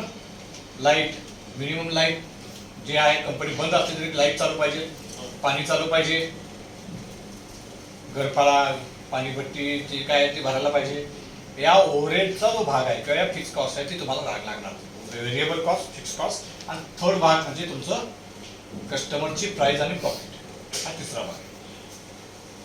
आता जो पहिला भाग आहे ह्याच्यावरती आपल्याला काम करायचं आहे मेन, कुठला, व्हेरिएबल कॉस्ट. आपण जे कॉस्ट कमी करा म्हणतोय की नाही, त्या आपल्याला काम कुठे करायचंय, त्या व्हेरिएबल कॉस्टवरती करायचंय. हा दुसरा जो भाग आहे ओव्हरहेड आणि फिक्स कॉस्ट, ह्याच्यामध्ये सगळ्यात महत्त्वाचा, ह्याच्यात 2 भाग आहेत, ह्याच्यावर पण काम करू शकतो आपण, नाही ह्यातला भाग नाही, पण आपण नाही करू शकत. ह्याच्यामध्ये काम करण्यासाठी थोडंसं टॉप मॅनेजमेंटला ची इन्व्हॉल्वमेंट जास्त महत्त्वाची असते, कारण ते जे खर्च आहेत हे तुमच्यावर येत पण नाही, आणि ते टॉप मॅनेजमेंटच्या त्यांनी काय 3 महिन्यानंतर त्याचा अभ्यास केला पाहिजे. त्यामध्ये काय येतं, त्याचं बँकेचा इंटरेस्ट आहे, त्याचं व्याज आहे, प्रिन्सिपल आहे, त्यानंतर लाईट बिलचा जो फिक्स भाग आहे तो येतो, स्टाफची सॅलरी आली, ॲडमिनिस्ट्रेशन कॉस्ट आल्या, ऑफिस एक्सपेन्सेस आले, ट्रॅव्हलिंग आलं, त्यानंतर तुमचं रिजेक्शन जे परत येत आहे त्याचा खर्च आला, त्यानंतर फिक्स कॉस्टमध्ये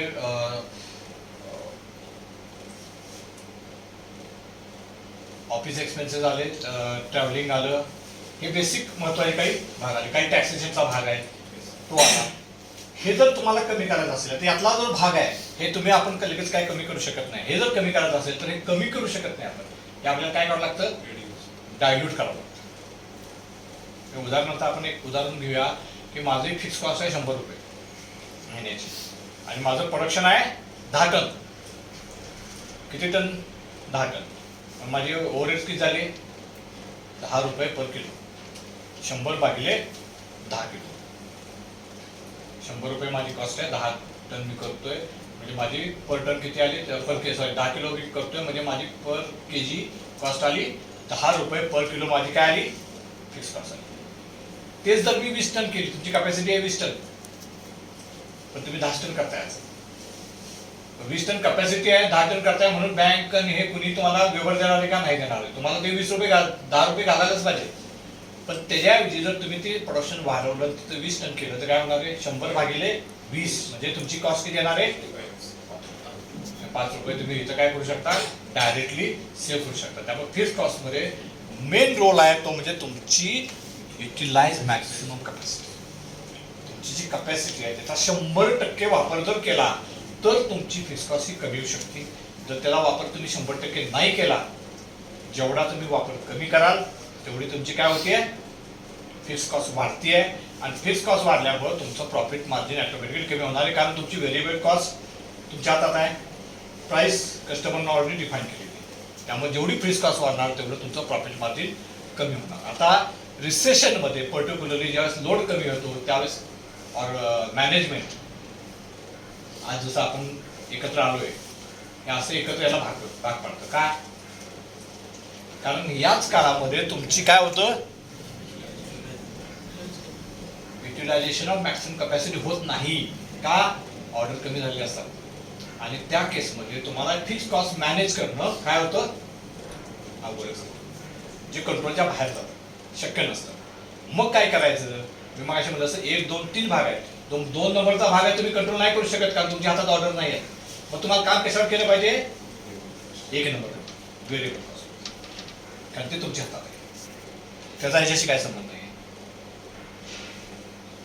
म्हणजे ज्यावेळेस मी 2 नंबरला काय करू शकत नाही त्यावेळेस मी 1 नंबरला हात घालतो की तिथं मला कॉस्ट कमी करून द्या, जेणेकरून माझं जे काय लॉस तिथं होणार आहे 2 नंबरला ऑर्डर कमी झाल्यामुळं तो मी कुठेतरी कॉम्पेन्सेट करून आपली जी बॉटम लाईन आहे, आपलं जे प्रॉफिट आहे, आपला जो मिळणारा पैसा आहे तो काय राहील, कॉन्स्टंट राहील. ते जर तुम्ही नाही केलं तर काय होणार आहे, 1 नंबर मधलं आहे तसं राहिलं, 2 नंबर मात्र कमी झालं तर माझं काय होणार आहे, येणारा पैसा, येणारी कॅश फ्लो काय होणार आहे, कमी होणार आहे. कमी झाले की मी हळूहळू अडचणीत सापडत जाणार. ज्यावेळेस तुमचं कॅपॅसिटी युटिलायझेशन फुल असते, ऑर्डर फुल असतात, त्यावेळेस तुम्हाला 1 नंबरवरती फारसं काम करायला कोण सांगत नाही.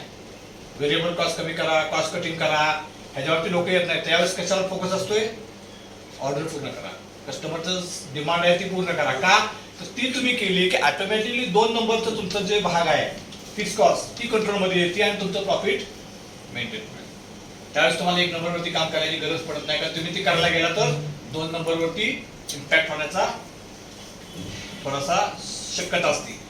का तुमचा फोकस तुम्ही जर दुसरीकडे घेतला तर कदाचित ऑर्डर पूर्ण करू शकणार नाही, तुम्ही वेट मटेरियल देऊ शकणार नाही, ऑर्डर जाणे शकत आहे. मग त्यावेळेस मेन फोकस असतो तो प्रोडक्शन करते असतो. ज्यावेळेस प्रोडक्शन कमी असतो त्यावेळेस मेन फोकस असतो तो व्हेरिएबल कॉस्ट करतो. क्लिअर आहे.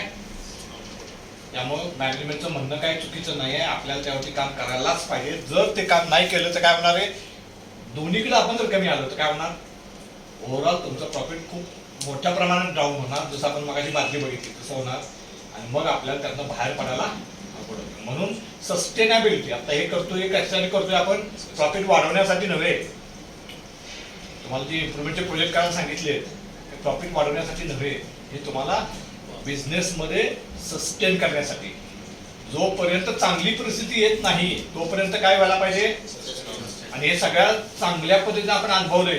कधी अनुभवलंय, करोनामध्ये 6 महिने घरी होतो आपण, पगार नव्हता, काय नव्हतं, खर्च कमी झाला होता मान्य मला, पण त्या 6 महिन्यात आहे त्या पैशामध्ये कसं भागवायचं, कसं ते 6 महिने आपल्याला माहिती, आपण 6 महिने जर टिकलो, 6 महिन्यांनी हे संपलं, 6 महिन्यांनी संपलं, 8 महिने संपल्यानंतर येणार पैसे, पगार सगळं चालू होणार आहे.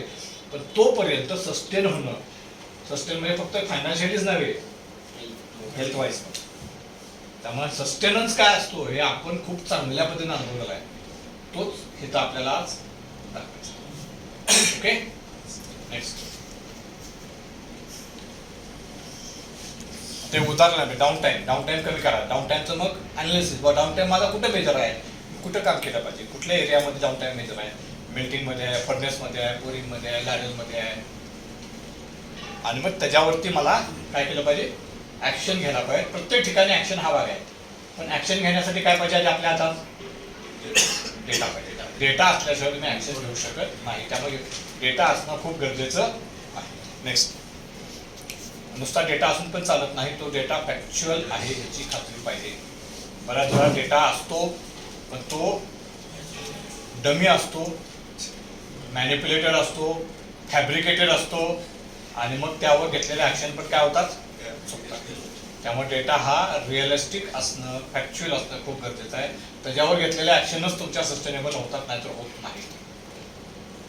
इम्प्रूव्ह प्रोडक्टिव्हिटी, त्यामुळे आपल्याला जर ओव्हरहेड कमी करायचे असतील, फिक्स कॉस्ट कमी करायचे असेल तर आपल्याला काय केलं पाहिजे, प्रोडक्टिव्हिटी इम्प्रूव्ह करायला पाहिजे. Utilize the available resources.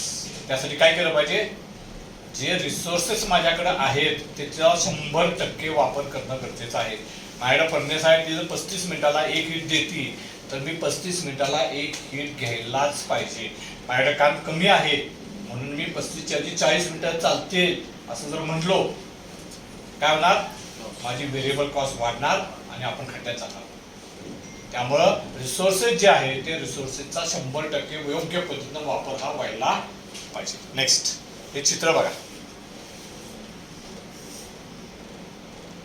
माणसाला माहितच नसतं आपल्याकडे काय रिसोर्सेस आहेत. होतं ना असं बरं, आपल्याकडे काय रिसोर्सेस आहेत हे माणसाला माहीत नसतं. त्यासाठी आपल्या एरियामधली आपली कॅपॅसिटी काय आहे हे आपण माहिती करून घ्यायला पाहिजे. साधी गोष्ट आहे, भिंतीच्या पलीकडे त्याला बघायचंय, तिथं शिड्या आहेत, एक शिडी लावली असती तर पण त्याला माहीतच नाही की आपल्या पायाखाली एवढ्या शिड्या आहेत. हे आपल्या नेहमीच्या कामामध्ये बऱ्याच वेळा होतं. आणि म्हणून मगाशी जे पहिलं वाक्य पाहिजे, सुरुवातीच्या पहिल्या 5 मिनिटातलं जे सुरुवात मी केली तुम्हाला, रिसेशन का पाहिजे यासाठी. आणि आपण रेग्युलर प्रोडक्शनमध्ये एवढं गुरफटलेलो असतो की आपल्याला आपले रिसोर्सेस काय आहेत, आपले विकनेसेस काय, आपली स्ट्रेंथ काय आहे माहीतच नसतं. कारण आपल्याला त्याला वेळच मिळत नाही. आपण फक्त प्रोडक्शन आणि डिस्पॅच याच्यामध्ये गुरफटलेलो असतो.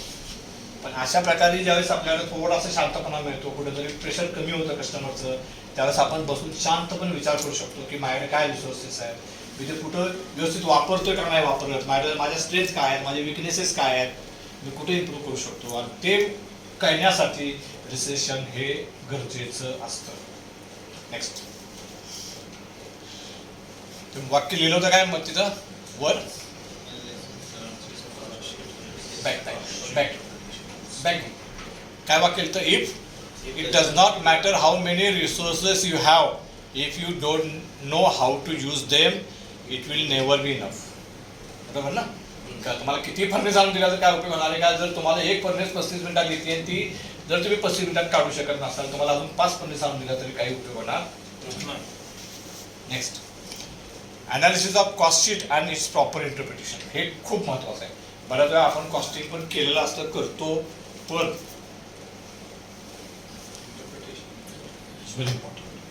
ते कमी लोकांना समजतं, खूप कमी लोकांना कळतं. कॉस्ट शीट आपल्याशी बोलायला पाहिजे. काय पाहिजे? बोलायला पाहिजे. आपण ज्यावेळेस बनवलंय त्यानंतर ते आपल्याला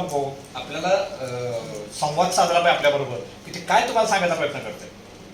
तुम्ही खालचा आकडा दिसतोय तुम्हाला, मान्य आहे, खालचा आकडा काही मायनस दिसतोय, निगेटिव्ह दिसतोय, चांगला नाही आहे, पण चांगला नाही वरच्या भागामध्ये ते तुमच्याशी बोलतंय, ते सांगतंय कुठं हात घाल, कुठं काय कर, हे तुम्हाला समजायला पाहिजे. आणि हे खूप महत्वाचं आहे, खूप कमी लोकांना समजतं आणि एक स्किल आहे. माझं म्हणणं आहे की माझं आजच्या सेशनचा उद्देशच तो आहे की हे तुम्हाला समजायला पाहिजे, ते तुम्हाला यायला पाहिजे. जर ते आलं तर तुम्ही कॉस्टिंगचा खऱ्या अर्थाने इफेक्टिव्हली वापर करू शकाल. अदरवाईज कॉस्टिंग नुसतं बनवलं दिलं त्याचा उपयोग नाही होणार. ते तुमच्याशी बोलायला पाहिजे, त्यातनं तुमच्या ज्या एक्सपेक्टेड ॲक्शन्स आहेत त्या ॲक्शन्स इनिशिएट व्हायला पाहिजेत. नेक्स्ट,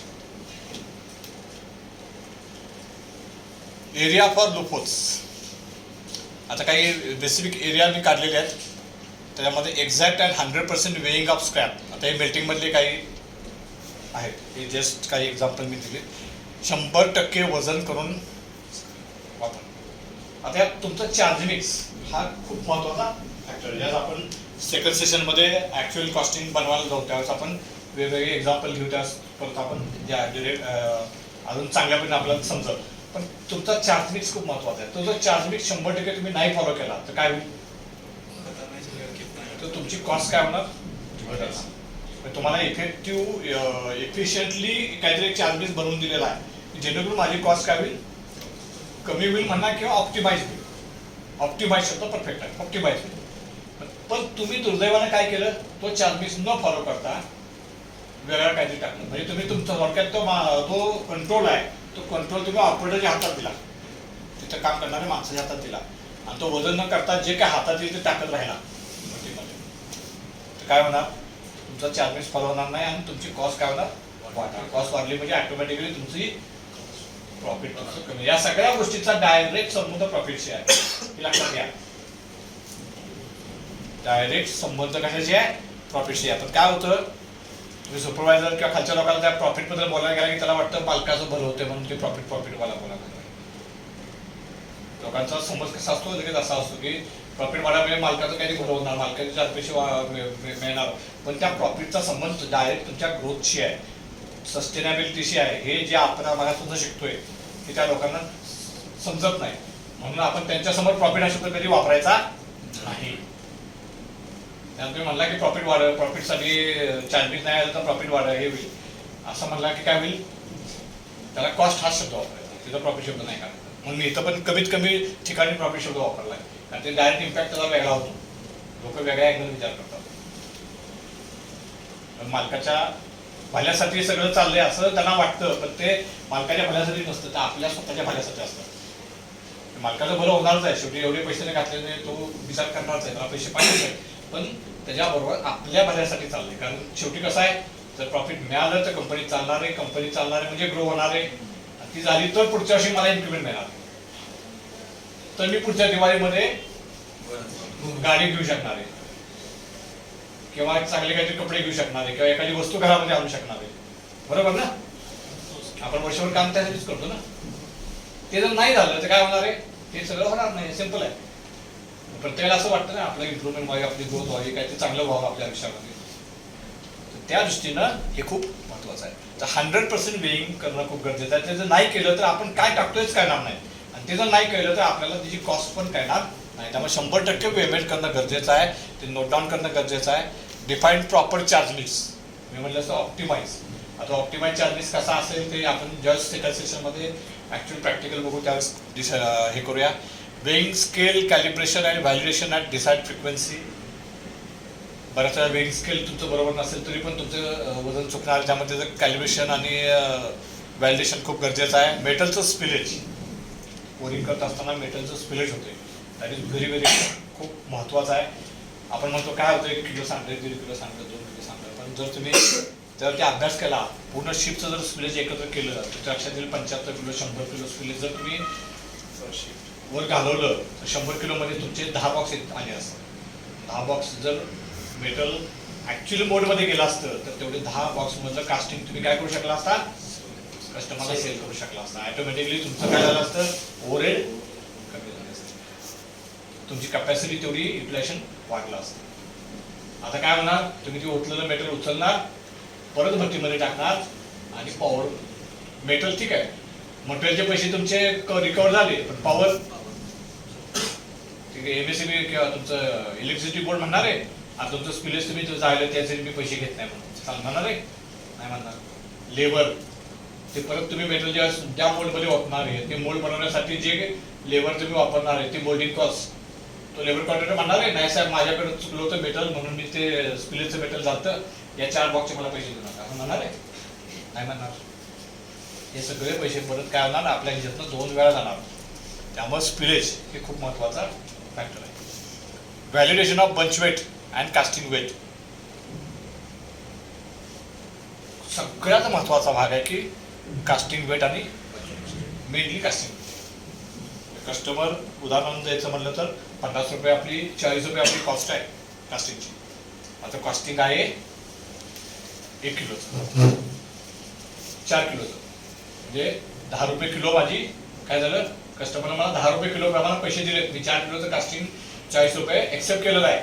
प्रत्यक्ष मी जर कास्टिंगचं वजन ज्यावेळेस केलं त्यावेळेस ते आलं माझं 5 रुपये, 5 किलो. किती आलं, किती रुपये मिळाले मला, 8 म्हणजे 40, 8 रुपये मिळाले. मी एक्सेप्ट कितीला केलं, 10 रुपये, मला मिळाले किती, मी प्रॉफिट धरलं होतं 2 रुपये, काय झालं माझं प्रॉफिट 0 झालं. का, कस्टमरला काय फायदा त्याचा, काय नाही फायदा. कस्टमरला ते 4 किलोचं प्रोडक्ट आहे ते 5 किलोचं आलं, तो काय तो कास्टिंग घेणार, ट्रकला बसवणार आणि देणार पुढं. ट्रक तुम्ही विकत घेतलाय समजून चाला, तुम्ही थोडं म्हणणार आहे 1 किलो कास्टिंग माझ्या जास्त आहे, काय फायदा तुम्हाला 1 किलो कास्टिंग जास्त ट्रकला बसलं. कुणालाही त्याचा फायदा नाही आहे. हे युनिव्हर्सल वेस्ट आहे. फायदा झाला तो कुणाला झाला, तो थोडाफार इलेक्ट्रिसिटी बोर्डला झाला, तेवढं पैसे तेवढं मेटल त्याचं जास्त इलेक्ट्रिसिटी तेवढी जास्त वापरली गेली, आणि ट्रान्सपोर्टरला झाला कारण तो 5 रुपयेच घेणार, 5 किलो प्रमाणेच पैसे घेणार तुमचे, बाकी कुणालाही त्यातनं फायदा झालेला नाही. त्यामुळं खूप महत्त्वाचं आहे की तुमचं कास्टिंगची वजनं ही व्हेरीफाय करणं आणि त्याच्यावरती काम करून ती ऑप्टिमम जेवढी तुम्हाला करता येईल तेवढी. कमी झाली तर चांगलीच गोष्ट आहे. 5 किलोचं 4 किलोचं कास्टिंग तुम्ही घेतलंय आणि ते मी 3 किलोमध्ये बसवलं तर काय होईल, 12 रुपये 13 रुपये मिळाले तुम्हाला, 3 रुपये आणखी वाढून मिळाले, 2 रुपये प्रॉफिट प्लस हे 5 रुपये प्रॉफिट झाले, बरोबर ना. जेवढं वजन तुम्ही कमी करू शकाल, तेवढं ऑप्टिमाइज करू शकाल, ऑप्टिमाइज करू शकाल तेवढं नेहमी चांगलं. तुम्ही जे आता मागाशी म्हणला की तुम्हाला प्रोजेक्ट घ्यायचे, तर ह्या ह्याच्यातनं तुम्हाला तुमचे प्रोजेक्ट सुद्धा कदाचित सापडतील. Next, down sprue cup metallic for consistent bunch weight. Bunch weight वाढायचं कारण काय, तुमचा वरचा जो डाऊन स्क्रू आहे एवढा आहे एवढा आहे एवढा आहे, त्यावर तुमचं बंचवेट ठरणार आहे. तो जर तुम्ही उगीच हाताला टाकतोय म्हणून जर मोठा केला तर हे मेनली ग्रिल्सांच्या बाबतीत होतं. तुमचे 10% प्रश्न नाही आहे शेड मोटिंगला, कारण तुमचं डाऊन स्क्रू हा कोरमधूनच तयार होतो. आमच्या आता ग्रिल्सांना काय होतं, हातानं कापला जातो, तो जास्त कापला तर काय होणार, तेवढं बंचवेट माझं वाढणार, तेवढं माझं मेटल वाया गेलं. Material like boring to be verified for dust and clay. हे मटेरियलचं इन्कमिंग इन्स्पेक्शन पण तेवढंच महत्त्वाचं आहे. बोरिंग सारखं आयटम आहे तर त्यामध्ये क्ले पर्सेंटेज किती पाहिजे, ते जर वाढलं तर काय होणार, माझी इनपुट टू आउटपुट रेशो माझा बिघडणार.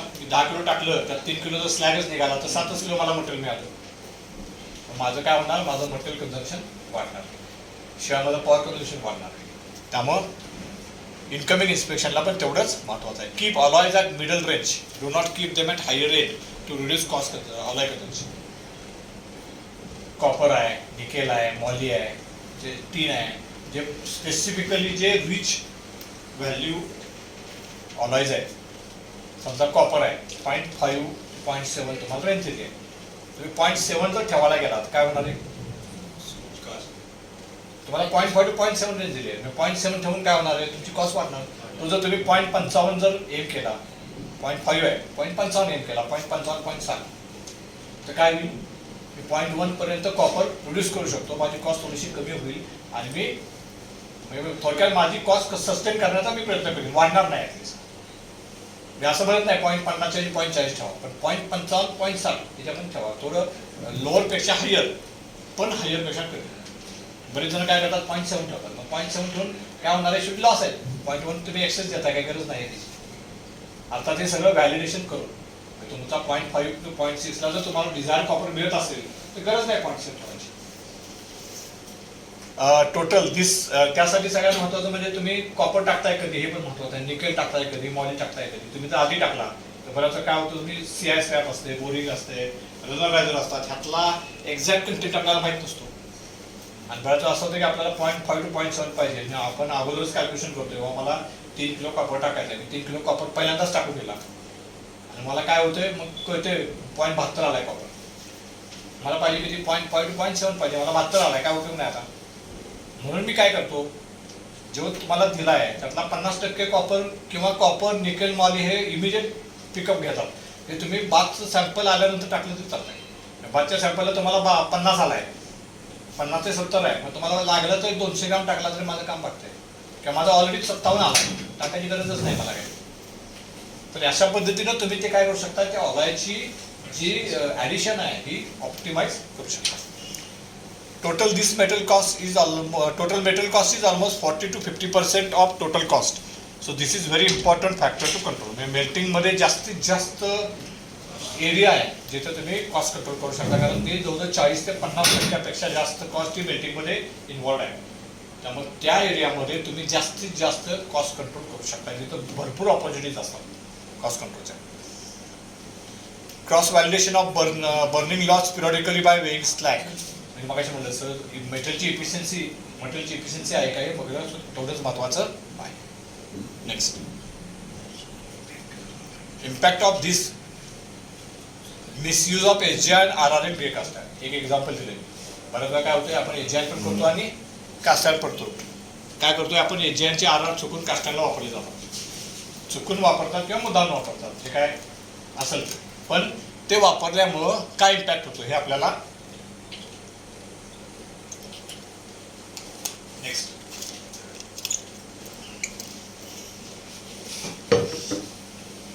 आरा इथं 200 किलो वापरले तुम्ही, बरोबर. सिलिकॉनचं कन्झम्पशन बघा किती आहे, 5.1 kg आहे. माझी कॉस्ट आहे 43 रुपये. नेक्स्ट. 100 किलो आरा वापरले, सिलिकॉनचं कन्झम्पशन बघा किती आले, 9.1. कॉस्ट आली 45. नेक्स्ट. 43, 20 आणि 45, 20. का? कारण मी तर आराम 200 किलो वापरले होते, माझे अवेलेबल होते म्हणून. पण काय झालं, दुसऱ्या दिवशी एजीएनचे आर कोणीतरी कास्टांना वापरले आणि त्यामुळे मला एजीएनला आर कमी मिळाले, म्हणून मी इथं 200च्या ऐवजी 100 किलो वापरले. सीआरसी 300च्या ऐवजी 400 किलो केलं, त्यामुळे माझा कार्बन 15च्या ऐवजी 19 किलो लागलाय. सिलिकॉन 5च्या ऐवजी 9 किलो लागलाय. माझी कॉस्ट 43 रुपयाच्या ऐवजी किती रुपयाची कॉस्ट लागली, 2 रुपये. माझं आपण बघतोय 2 रुपये खूप मोठी अमाऊंट आहे, बरोबर ना. 2 रुपये पर केजी ही खूप मोठी अमाऊंट. आणि हे जर तुम्ही शॉपलोच्या माणसाला सांगायला गेलं तर पटत नाही. या बारक्या गोष्टी खूप मॅटर करतात. आणि अशा आपण अनेक इन्सिडेंट आपल्या फॉन्ड्रीमध्ये रोज 24 तासामध्ये घडत असतात, जे आपण बघत असतो पण कानाडोळा करत असतो. त्याकडे तेवढ्या सिरियसली आपण घेत नाही, ते घेणं गरजेचं आहे. ते जर नाही घेतले, पर्टिक्युलरली अशा काळामध्ये ज्यावेळेस आपल्याला सस्टेन व्हायचं आहे, त्या काळामध्ये ज्यावेळेस सगळं व्यवस्थित चालू आहे, फुल प्लेस प्रोडक्शन आहे, त्यावेळेस कदाचित या गोष्टीकडं दुर्लक्ष होतं, त्यावेळेस एवढं विचारलं पण जात नाही. पण आजच्या काळामध्ये जिथं आपल्याला सस्टेनेबिलिटी पाहिजे, तिथं आपल्याला या गोष्टीवरती फोकस करणं खूप गरजेचं आहे. क्लिअर आहे. सिमिलरली आपण नंतर एक एक्झाम्पल घेऊया. 500x7चे आर 400x15 वापरले, ते पण खूप मोठा इम्पॅक्ट आहे. तो आपण नंतर ऍक्च्युअली करून बघूया दुपारी सेशनमध्ये. 415ला जर ते 500x7चे आर वापरले तर काय होईल, कॉपर ॲडिशन माझी 415ला गरज नाही, तरी पण त्यात कॉपर येणार. आणि प्रत्यक्ष ज्यावेळेस मी 500x7 लावणार त्यावेळेस माझ्या 500x7चे आर नाही आहेत, म्हणून मी परत अजून ॲडिशनल कॉपर टाकणार. पहिला टाकलेला कॉपर पण गेला, शिवाय मला ॲडिशनल कॉपर लागला. दोन्हीकडे काय झाला माझा, आणि त्याचा कस्टमरला काय उपयोग आहे का नाही, कुणालाच उपयोग नाही. ते काय नॅशनल रिस्क आहे.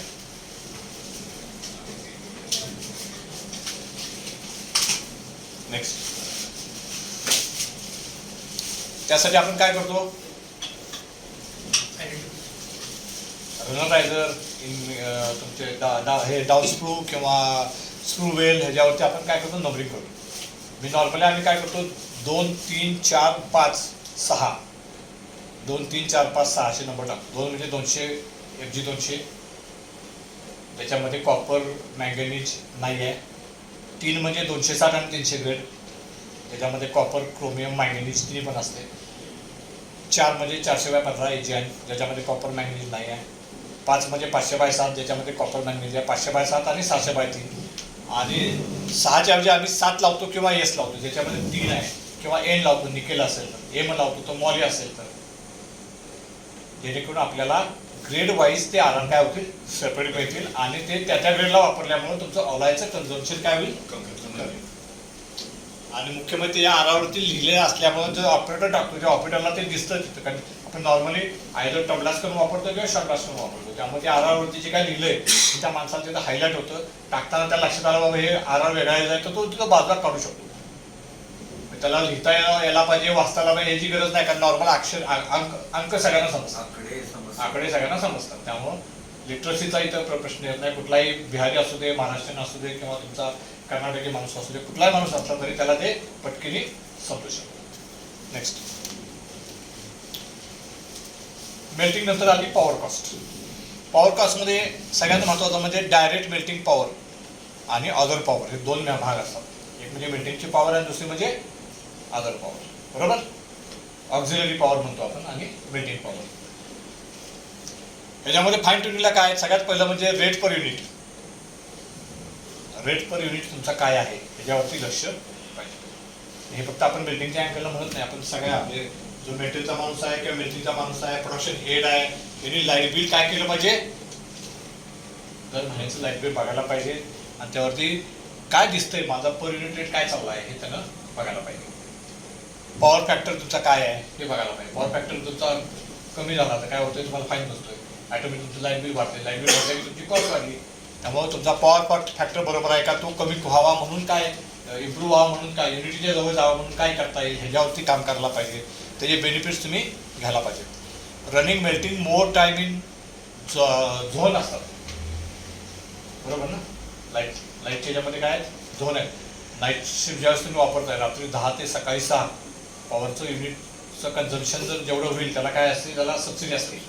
त्याला एक रुपये आमच्या इथं महाराष्ट्रामध्ये 2 रुपये 40 पैसे होते. तुमच्या इथे किती माहिती नाही, प्रत्येक ठिकाणी वेगवेगळे आकडे आहेत ना, सबसिडी असते.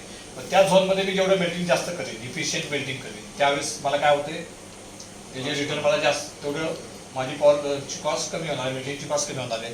तिथं मी किती वापरतोय ह्या सगळ्या गोष्टीवरती तुमचा फोकस असायला पाहिजे. मला बंद ठेवायचं तर मी काय करेन, पीक आवरला बंद ठेवेन आणि नाईट शिफ्टला प्रोडक्शन रन करेन, जेणेकरून माझी लाईट बिलची कॉस्ट काय होईल, कमी होईल. Next, melting power is almost 75 to 80% of total power in foundry. So control over melting operation will help you to reduce power cost. म्हणजे जसं म्हणलं ऑक्झिलरी मेल्टिंग, याच्यामध्ये मेल्टिंग 75 ते 80% जवळ मेल्टिंग कॉस्ट आहे आणि 20% ते 25% किंवा 15 ते 20% ही ऑक्झिलरी पॉवर आहे. त्यामुळे तुमचा फोकस मेनली असायला पाहिजे मेल्टिंग कॉस्टवरती, कारण मेल्टिंग कॉस्ट जेवढी कमी कराल तेवढी तुमची ओव्हरऑल पॉवर कॉस्ट ही कमी होणार आहे. त्यामुळे तुमचं फास्ट डेन्स चार्जिंग पाहिजे किंवा मेल्टिंग पॉवर कशी कमी करता येईल हा एक सेपरेट टॉपिक आहे ट्रेनिंगला. त्यामुळे याच्यात आता जास्त आपण डिटेलमध्ये शिरायला नको, पण जे काही एरियाज आहेत त्या सगळ्या एरियामध्ये जर तुम्ही काम केलं तर काय होईल, मेल्टिंग कॉस्ट तुमची कमी होऊ शकते. नेक्स्ट, यूज सॉलिड स्क्रॅप, माझी मला डेन्स चार्जिंग आहे, यूज सॉलिड स्क्रॅप आहे, त्यानंतर पिकांचं कन्झम्पशन आहे, बोरिंगचं बॅलन्स कन्झम्पशन आहे, बोरिंग किती वापरायला पाहिजे, पिकांना किती वापरायला पाहिजे, त्याचा रेशो आहे. ते जर तुम्ही मेंटेन केला तर तुमची मेल्टिंग कॉस्ट तुम्हाला ऑप्टिमाइज करता. यूज लीड ओव्हर फर्नेस, फर्नेसच्या वरती झाकण ठेवायला पाहिजे, बरोबर ना. आपण घरी पण काय करतो, जास्त पाणी तापवतो, काय करतोय, झाकण ठेवतोय ना. आपण म्हणजे आपण नाही, आपल्या घरातल्या बायका, त्यांना पण हे शिकवले, ट्रेनिंग दिले नाही ना, तरी पण त्यांना समजतं. पण ते त्यांना समजतं ते आपल्याला समजत, शिकून पण आपल्याला, बरोबर ना. आपण तेव्हा झाकण ठेवत नाही का, आपल्या बापाची कुठे पैसे झाले, बरोबर ना. पैसे देणारच नाही तिथं आपल्या बापाची कुठे चालू असं म्हणून आपण त्यावरती झाकण ठेवत नाही. त्यामुळे लीड ठेवणं तेवढंच गरजेचं आहे. शिवाय लॉस टेम्परेचरला कमी होतो. सगळ्यात महत्वाचं म्हणजे, सगळ्यात महत्वाचं काय, पैसे वाचले हा एक भाग आहेच आहे, पण हा कपॅसिटी. तुम्ही फर्नेस तो उभा आहे, ट्रायल करून बघा एक दिवस उभा. मी अनेकदा केली, मी लोकांना कन्व्हिन्स त्या पद्धतीनंच करतो. मी पैशाचं कारण कधी सांगत नाही. पैशाचं कारण लोकांना खूप कमी लोकांना पटतं. कारण मला अशी म्हणलं असतं, पैशाला तुम्ही सांगायला गेलं की त्याला वाटतं मालकाचा फायदा करून द्यायला निघाला. त्यामुळे लोक पैशाचं कारण सांगितले की जास्त सपोर्ट नाही करत. मी लीडचं ज्यावेळेस लोकांच्या इथं ट्रेनिंगला जातो त्यावेळेस मी लीडच्या इथं काय करतो, त्या माणसाला उभा राहा म्हणतो. ते आल्यानंतर 2 मिनिटं उभा राहा, 2 मिनिटं उभा राहिल्यानंतर परत शेरावचा तुकडा करून ठेवायचा, परत उभा राहा म्हणायचं. आणि शेरावचा तुकडा, लीड झाकण, शेरावचं झाकण ठेवायचं आणि मग उभा राहा म्हणायचं. पहिल्या 5 मिनिटात त्याला घाम आलेला असतोय, असं सगळं भिजलेलं असतोय. नंतर ते लीडचं झाकण ठेवल्यानंतर गार वाटतं त्याला. मग त्याला विचारायचं, पहिलं चांगलं वाटलं का दुसरं चांगलं वाटलं, तो साहेब दुसरं चांगलं वाटलं. पहिल्याला 8 तास काम करणार का दुसऱ्या पट्टीचं 8 तास काम करणार, तर दुसऱ्या पट्टीत 12 तास पण काम करायला तयार आहे. आपण स्वतः उभा राहण्यात आपल्या येते की ते गरम ह्याच्या आल्यामुळे आपल्या अंगातलं पाणी सगळं बाहेर पडतं घामाच्या रूपामध्ये. जर तुम्ही ज्या अंगातलं पाणी बाहेर पडलं, तुमची एफिशियन्सी पटकन डाऊन. ते जर तुम्ही लीड ठेवलं तर रॅडिएशन होत नाही. रॅडिएशन लॉस कमी झाल्यामुळे तुम्हाला तुमच्या अंगातलं पाणी बाहेर येत नाही, घाम येत नाही. घाम न आल्यामुळे तुमची एफिशियन्सी वाढते. तुम्ही जास्त चांगल्या पद्धतीने जास्त वेळ तिथं फर्निचर समोर काम सांगण्याची पद्धत ही आपल्याला इम्प्रूव्ह करावी आहे. म्हणून माझ्या मी तुम्हाला ते सांगतोय, तुम्ही उद्याच्याला सुद्धा ज्या शॉप फ्लोअरला जाऊन या गोष्टी इम्प्लिमेंट करायचा प्रयत्न करणार आहे त्यावेळेस त्या लोकांना कसं कन्व्हिन्स करायचं हे खूप महत्त्वाचा भाग आहे. आणि बऱ्याच वेळा काय होतं, तुम्ही प्रॉफिट पैसा नफा वाढला पाहिजे या गोष्टीवरती बोलायला गेला तर तुमच्याकडे बघण्याचा दृष्टिकोन त्या माणसाचा वेगळा होतो. म्हणून त्या माणसाला समजेल अशा भाषेमध्ये समजेल अशा पद्धतीने त्याला कन्व्हिन्स करता यायला पाहिजे, जेणेकरून आपलं पण काम होईल आणि त्यालाही त्याचा बेनिफिट मिळेल. Next, use lid over pouring लॅडरवरती पण झाकण ठेवतो आपण, ते पण ठेवायला पाहिजे. म्हणजे तुमचा टेम्परेचर लॉस कमी होईल. ऑटोमॅटिकली तुमचं टॅपिंग टेम्परेचर तुम्हाला 5-10 डिग्री कमी करता येईल. Minimize the distance between furnace and port. आमच्या ह्याच्यामध्ये आम्हाला काय फार करता येत नाही, कारण आमची तर मोल्डिंग लाईन फिक्स असते, मशीन फिक्स असते, फर्नेस फिक्स असते. तुमच्या ह्याच्यामध्ये तुम्ही मोल्ड हे करता बरोबर, त्यामुळे तुम्हाला इथं थोडाफार वाव असतो की तुम्ही कमीत कमी अंतर ठेवून मोल्ड कसे मोल्ड करू शकता, कारण तुम्ही मॅन्युअली मोल्ड हे करता बरोबर ना, लावत असता. त्यामुळे तुम्हाला इथं त्याच्यामध्ये तुम्ही जास्त काम करू शकता. Try to improve on yield factor to save melting power. Yield जेवढं चांगलं तेवढं काय होणार, तुमची मेल्टिंग पॉवर ऑप्टिमाइज होणार किंवा मेल्टिंग कॉस्ट तुमची कमी होणार. यील्ड जेवढं कमी होणार तेवढं तुमचं काय होणार, आरआरचं जनरेशन वाढणार आणि तुमची मेल्टिंग पॉवर वाढणार किंवा मेल्टिंग कॉस्ट ही वाढणार. Next, optimise the riser down sprue. Riser आणि डाऊनस्क्रू ऑप्टिमाइज करायला पाहिजे. आता ह्या दोन जे भाग आहेत, जे मगाशी एक भाग बोललो मी, रायझर, डाऊनस्क्रू, यील्ड आणि कास्टिंग वेट, हे 3 ज्या गोष्टी आहेत या खूप चांगल्या कॉस्ट इफेक्टिव्ह आहेत. म्हणजे कॉस्टला खूप इम्प्रूव्ह करू शकतो तुम्ही याच्यामध्ये, याच्यात भरपूर काम करू शकता. पण मी जे मगाशी एक वाक्य वापरलं होतं की do not do it at the loss of quality, हे खूप महत्त्वाचं आहे. कारण बऱ्याच वेळा लोक यील्ड इम्प्रूव्हमेंटच्या नादामध्ये, वजन कमी करायच्या नादामध्ये, पंचवेट कमी करायच्या नादामध्ये असे काहीतरी चेंजेस करतात जे सस्टेनेबल नसतात, मॅनेजमेंटला दाखवण्यापुरतं तात्पुरत्या स्वरूपाचे असतात, त्याचे लॉंग टर्मला इफेक्ट फारशी चांगली होत नाही. त्यामुळे हे करताना खूप काळजीपूर्वक करा. मी या 3 गोष्टींच्या विरोधात आहे थोडंसं, की म्हणजे करावेत पण त्याचा अभ्यास करून करावेत. बऱ्याच वेळा काय करतो आपण, बाबा यील्ड मला कमी करायचं, मग रायझर कमी कर किंवा रायझर काढणं स्टार्ट. काय होतं, सुरुवातीला एखादी बॅच 2 बॅच तुम्ही उभा होता, तुमच्या समोर सगळ्या गोष्टी फेवरेबल असतात, कास्टिंग व्यवस्थित येतो. आणि मग हळूहळू काय होतं, कुठे टेम्परेचरचं व्हेरिएशन आलं, कुठे सॅन्डचं व्हेरिएशन आलं, कुठे केमिकल कॉम्पोजिशनमधलं थोडंसं व्हेरिएशन असतं, ज्या व्हेरिएशन तुमच्या हातात नाही आहेत. आणि ही सगळी व्हेरिएशन फाउंड्रीमध्ये होत असतात. की फाउंडेशनमध्ये व्हेरिएशन 100% तुम्ही अवॉइड करू शकत नाही. पण त्या व्हेरिएशनला पण ते सस्टेन व्हायला पाहिजे. मग बऱ्याच वेळा काय होतं, सस्टेन होत नाही आणि तुम्ही रायझर काढलेला असतो, पहिले 2-3 बॅच ओके येतात आणि नंतर सडनली मशीन शॉपमध्ये व्हेरिएशन चालली लागतो, शिंकेज आले, बऱ्यासाठी आली. तुम्ही वाचवायला जाता 200 ग्रामचा रायझर किंवा 400 ग्रामचा रायझर आणि नंतर त्याचं 10%, 15%, 20% व्हेरिएशन असतात. ते करत असताना खूप काळजीपूर्वक करा, त्याचं प्रॉपर सिम्युलेशन करा, 1-2 बॅचेस घ्या व्यवस्थित आणि हळूहळू करा. म्हणजे असं म्हणत नाही मी 100 mm चा रायझर आहे, एक 10 mm कट करून बघा काय इफेक्ट होते बघा.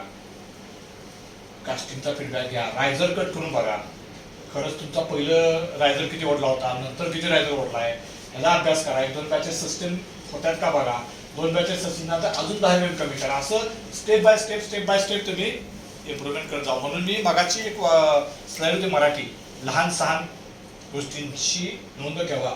त्यातून तुम्हाला म्हटलं होतं की बारक्या इम्प्रूव्हमेंट खूप महत्त्वाचे असतात. मोठ्या इम्प्रूव्हमेंट करायला गेला की बऱ्याच वेळा तुम्ही अडकता. तसं मोठ्या इम्प्रूव्हमेंटला एकदम हात लावू नका, छोट्या इम्प्रूव्हमेंट करता प्रयत्न करा. छोट्या इम्प्रूव्हमेंट तुमचा कॉन्फिडन्स वाढेल, तुम्हाला समजेल एक्झॅक्टली काय व्हायला लागले आणि मग हळूहळू त्या छोट्या इम्प्रूव्हमेंटचं रूपांतर ऑटोमॅटिकली मोठ्या इम्प्रूव्हमेंटमध्ये होईल. पण काहीतरी मोठं एकदम करायला मी जातो असं करायला जाऊ नका. बऱ्याच वेळा मी बऱ्याच ठिकाणी बघितलेला हा माझा अनुभव आहे की इम्प्रूव्हमेंट, वेट रिडक्शन आणि मशीन अलाउन्स कमी करणं याच्यामध्ये बऱ्याच वेळा लोक हात घालतात आणि नंतर जाऊन कंट्रोल करतात. तसं करू नका, काळजीपूर्वक करा, करायला काहीच हरकत नाही आहे. वाव सगळीकडे असतो, फक्त स्टेप बाय स्टेप. नाही अजून राहिलं की आपण वरच होतो. Do not hold metal hold करू नका. मेटल होल्ड म्हणजे काय, पॉवर कन्झम्पशन वाया जात आहे. सगळ्यात महत्त्वाचं म्हणजे पॉवर कन्झम्पशन तर जातं मेटलची क्वालिटी खराब होते, मेटलचं न्यूक्लिएशन खराब होतं, मेटलमध्ये श्रिंकेज टेंडन्सी वाढते. त्यामुळे मेटल होल्ड कधी करू नका. लाईनिंग लाईफ तुमचं कमी होते, फर्नेसची कंडिशन खराब होती, बरेच नुकसान आहेत त्यात. Avoid excess fill up of furnace, avoid return metal, keep minimum bath and heel metal. फर्नेसमध्ये लिमिटच्या वर मेटल घेऊ नका. नॉर्मली कॉईल लेवललाच मेटल पाहिजे. कॉईल लेवलच्या वर जे मेटल घेणार त्याला तुम्हाला एक्सेस पॉवर, प्रीमियम रेटनं पॉवर कन्झम्पशन द्यावं लागतं. थोडक्यात सांगायचं म्हणजे कॉईल लेवलला नॉर्मल हॉटेलचा रेट असतोय, आणि जेवढं कॉईल लेवलच्या वर जाईल तसं 5 स्टार हॉटेलचा रेट लागतोय बघ. कारण त्याच्यावरती तुमचं चर्निंग नसतंय, त्याच्यावरती तुम्हाला मेटल जर हीट करायचं असेल, टेम्परेचर वाढवायचं असेल तर तुम्हाला डबल ते ट्रिपल पॉवर द्यावी लागते. त्यामुळे कॉईल लेवलच्या वर मेटल कधी भरू नका. रिटर्न मेटल अवॉइड करा. म्हणजे मला जर 500 किलो ओतायचे मी 510 किलो मेटल केलं पाहिजे. मी 550 करणार, त्यातनं 550 खाली घेणार, 500 ओतून परत 50 किलो मेटल. म्हणजे थोडक्यात काय आरामच येते. कारण मेटल ते लिक्विड 1300-1100 डिग्री टेम्परेचर आलं असते ते तुम्ही परत भट्टी टाकताय, परत त्याला पॉवर देऊन उठवताय. पहिली पॉवर गेली, परत आता अजून पॉवर घालवली, बरोबर ना, तेवढा वेळ गेला. त्यामुळे जेवढं मेटल पाहिजे तेवढंच करा आणि तेवढंच होता. कीप मिनिमम बाथ आणि हिल मेटल. हिल मेटल किंवा बाथ मेटल ठेवू नका, जास्त त्याची गरज नाही आहे. Reduce spillages and flashes. Spillages flashes कमी कशी करता येतील ह्याच्यावर काम करा. इन इम्प्रुव्हमेंटपेक्षा ह्याच्यावरती जास्त काम करायला पाहिजे. Make maximum weight of casting in your box size. आता 3 बसतात, 4थं बसू शकतो का, एखादा पॅरासाईट लावू शकतो का, ह्या सगळ्या हे परत बघायसारखंच आहे. ज्याला मराठीमध्ये आपण काय म्हणतो, चकवा म्हणतो का नाही.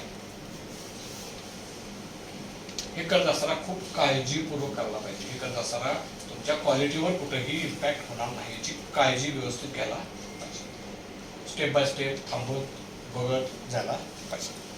Next, other power. तुम्हाला मेल्टिंग पॉवर पाहिजे. अदर पॉवर कंट्रोल काय असेल तर काय, एअर कन्झम्पशन. सगळ्यात कॉस्टली जर काय असेल तर air.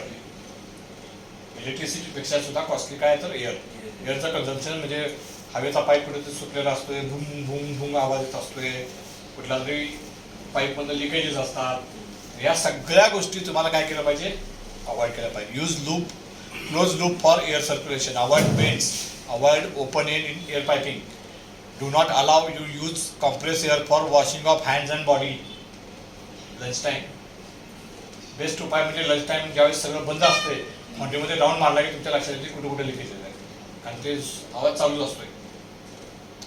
Avoid leakages in air connection. Switch off light Wien ever not required. या बारक्या गोष्टी आहेत ज्यात आपल्याला करून आपण काय करू शकतो, अदर पॉवर ही कंट्रोल करू शकतो. पण अदर पॉवर कंट्रोल करायचा अजून ह्याच्यामध्ये लिहिलेलं नाही, पण अजून एक सगळ्यात मोठा भाग म्हणजे कॅपॅसिटी युटिलायझेशन. कॅपॅसिटी युटिलायझेशन जेवढी तुम्ही कॅपॅसिटी युटिलायझेशन कराल, तुमच्या केसमध्ये फार हे रिलेव्हंट नाही आहे ते, पण आमच्या ग्रीनसाईडमध्ये स्पेशली जास्त रिलेव्हंट आहे. कारण आमचे बेल्ट चालू असतात काय सॅनिटाईजचे बेल्ट चालू आहेत, पण माझं मोल्डिंग बंद आहे, माझी फर्नेस बंद आहे. काय होणार आहे, नुसती वीज चालू आहे ना. बेल्ट चालू असताना जर माझं प्रोडक्शन झालं तर ऑटोमॅटिकली काय होणार आहे, माझी ती कॉस्ट काय होणार आहे, डायल्यूट होणार आहे. पण तर ते जर चालू नाही आहे आणि मी बाकी नुसतं बेल्टच पळवत राहिलो तर काय होईल, माझी कॉस्ट डायल्यूट होणार नाही, ती वाढणारच आहे. तर त्यामुळे अदर पॉवर ही कमी करायची असेल तर कॅपॅसिटी युटिलायझेशन हे खूप महत्त्वाचं आहे. तीच गोष्ट प्रॉडक्ट मेल्टिंगच्या बाबतीत पण आहे. तुमची फर्नेस जेवढ्या वेळ जास्त चालू आहे कंटिन्युअस, तेवढे तुमच्या बाकीच्या ज्या ॲक्टिव्हिटीज आहेत त्या पण फर्नेसबरोबर चालतात. फर्नेसची इफिशियन्सी जेवढी चांगली तेवढीच अदर ॲक्टिव्हिटीची इफिशियन्सी पण वाढणार आहे. त्यामुळे तुमची ओव्हरऑल कॉस्ट काय होणार आहे, डायल्यूट होणार आहे. Next, to reduce other power cost, reduce fettling work. फेटलिंगचं काम कमी झालं की ऑटोमॅटिकली रिड्यूस माझी काय होणार आहे, कॉस्ट कमी होणार आहे. Optimise sand mixer capacity, adopt good maintenance techniques. मेंटेनन्सचा पण तेवढाच महत्त्वाचा भाग आहे. काय example, proactive, preventive maintenance, better and efficient working of equipments which helps in reduction of power consumption. Next, core cost. Core shop location near to molding machine so that reduce core handling so as to reduce core breakages during transport of core. जेवढं तुमचं core shop जवळ असेल तेवढं काय होईल, तुम्हाला ते transportation, handling, कोरचं breakage कमी करणं, या सगळ्या गोष्टी तुम्हाला मॅनपॉवर लागणारी हे सगळ्या गोष्टी तुम्हाला काय कंट्रोल करता येतात. Reduction in core dressing work. जेवढी कोरची क्वालिटी चांगली तेवढं तुमचं कोरचं रिव्हर किंवा ड्रेसिंग या सगळ्या गोष्टी काय होणार आहे, कमी होणार आहेत. Core painting cost. कोरची पेंटिंग कॉस्ट पण काय होईल ऑटोमॅटिकली कमी होणार आहे. Verification of daily and monthly core cost आपण ऑलरेडी मगाशी कोरबॉटचं एक कॉस्टिंग बघितली. सर तुम्हाला व्हेरीफाय व्हायला पाहिजे रोजची माझी कोरची कॉस्ट काय, माझं कालचं कन्झम्पशन किती आहे, माझं कालचं ब्रेकेज किती आहे, ब्रेकेज पण त्यामध्ये या घ्यायला पाहिजे आपण. बरोबर. नेक्स्ट हा एक केस स्टडी तुम्हाला दाखवला इथं. कोर वेट माझं होतं 6.9 आणि नवीन कोर वेट माझं आलं 6 किलो. मी काय केलं कोर फॉलो केली, त्यामुळे माझं 900 ग्रॅम माझं सेव्हिंग झालं. सेव्हिंग ऑफ 12 रुपये पर कोर म्हणजे जवळपास 50 पैसे गुड कास्टिंगला, म्हणजे 50 पैसे माझं काय झालं ऑटोमॅटिकली काय वाढलं प्रॉफिट वाढलं. बरोबर. माझी कोर कॉस्ट कमी झाली. तर अशा प्रकारचे बारके बारके प्रोजेक्ट सुद्धा आपण करू शकतो. Next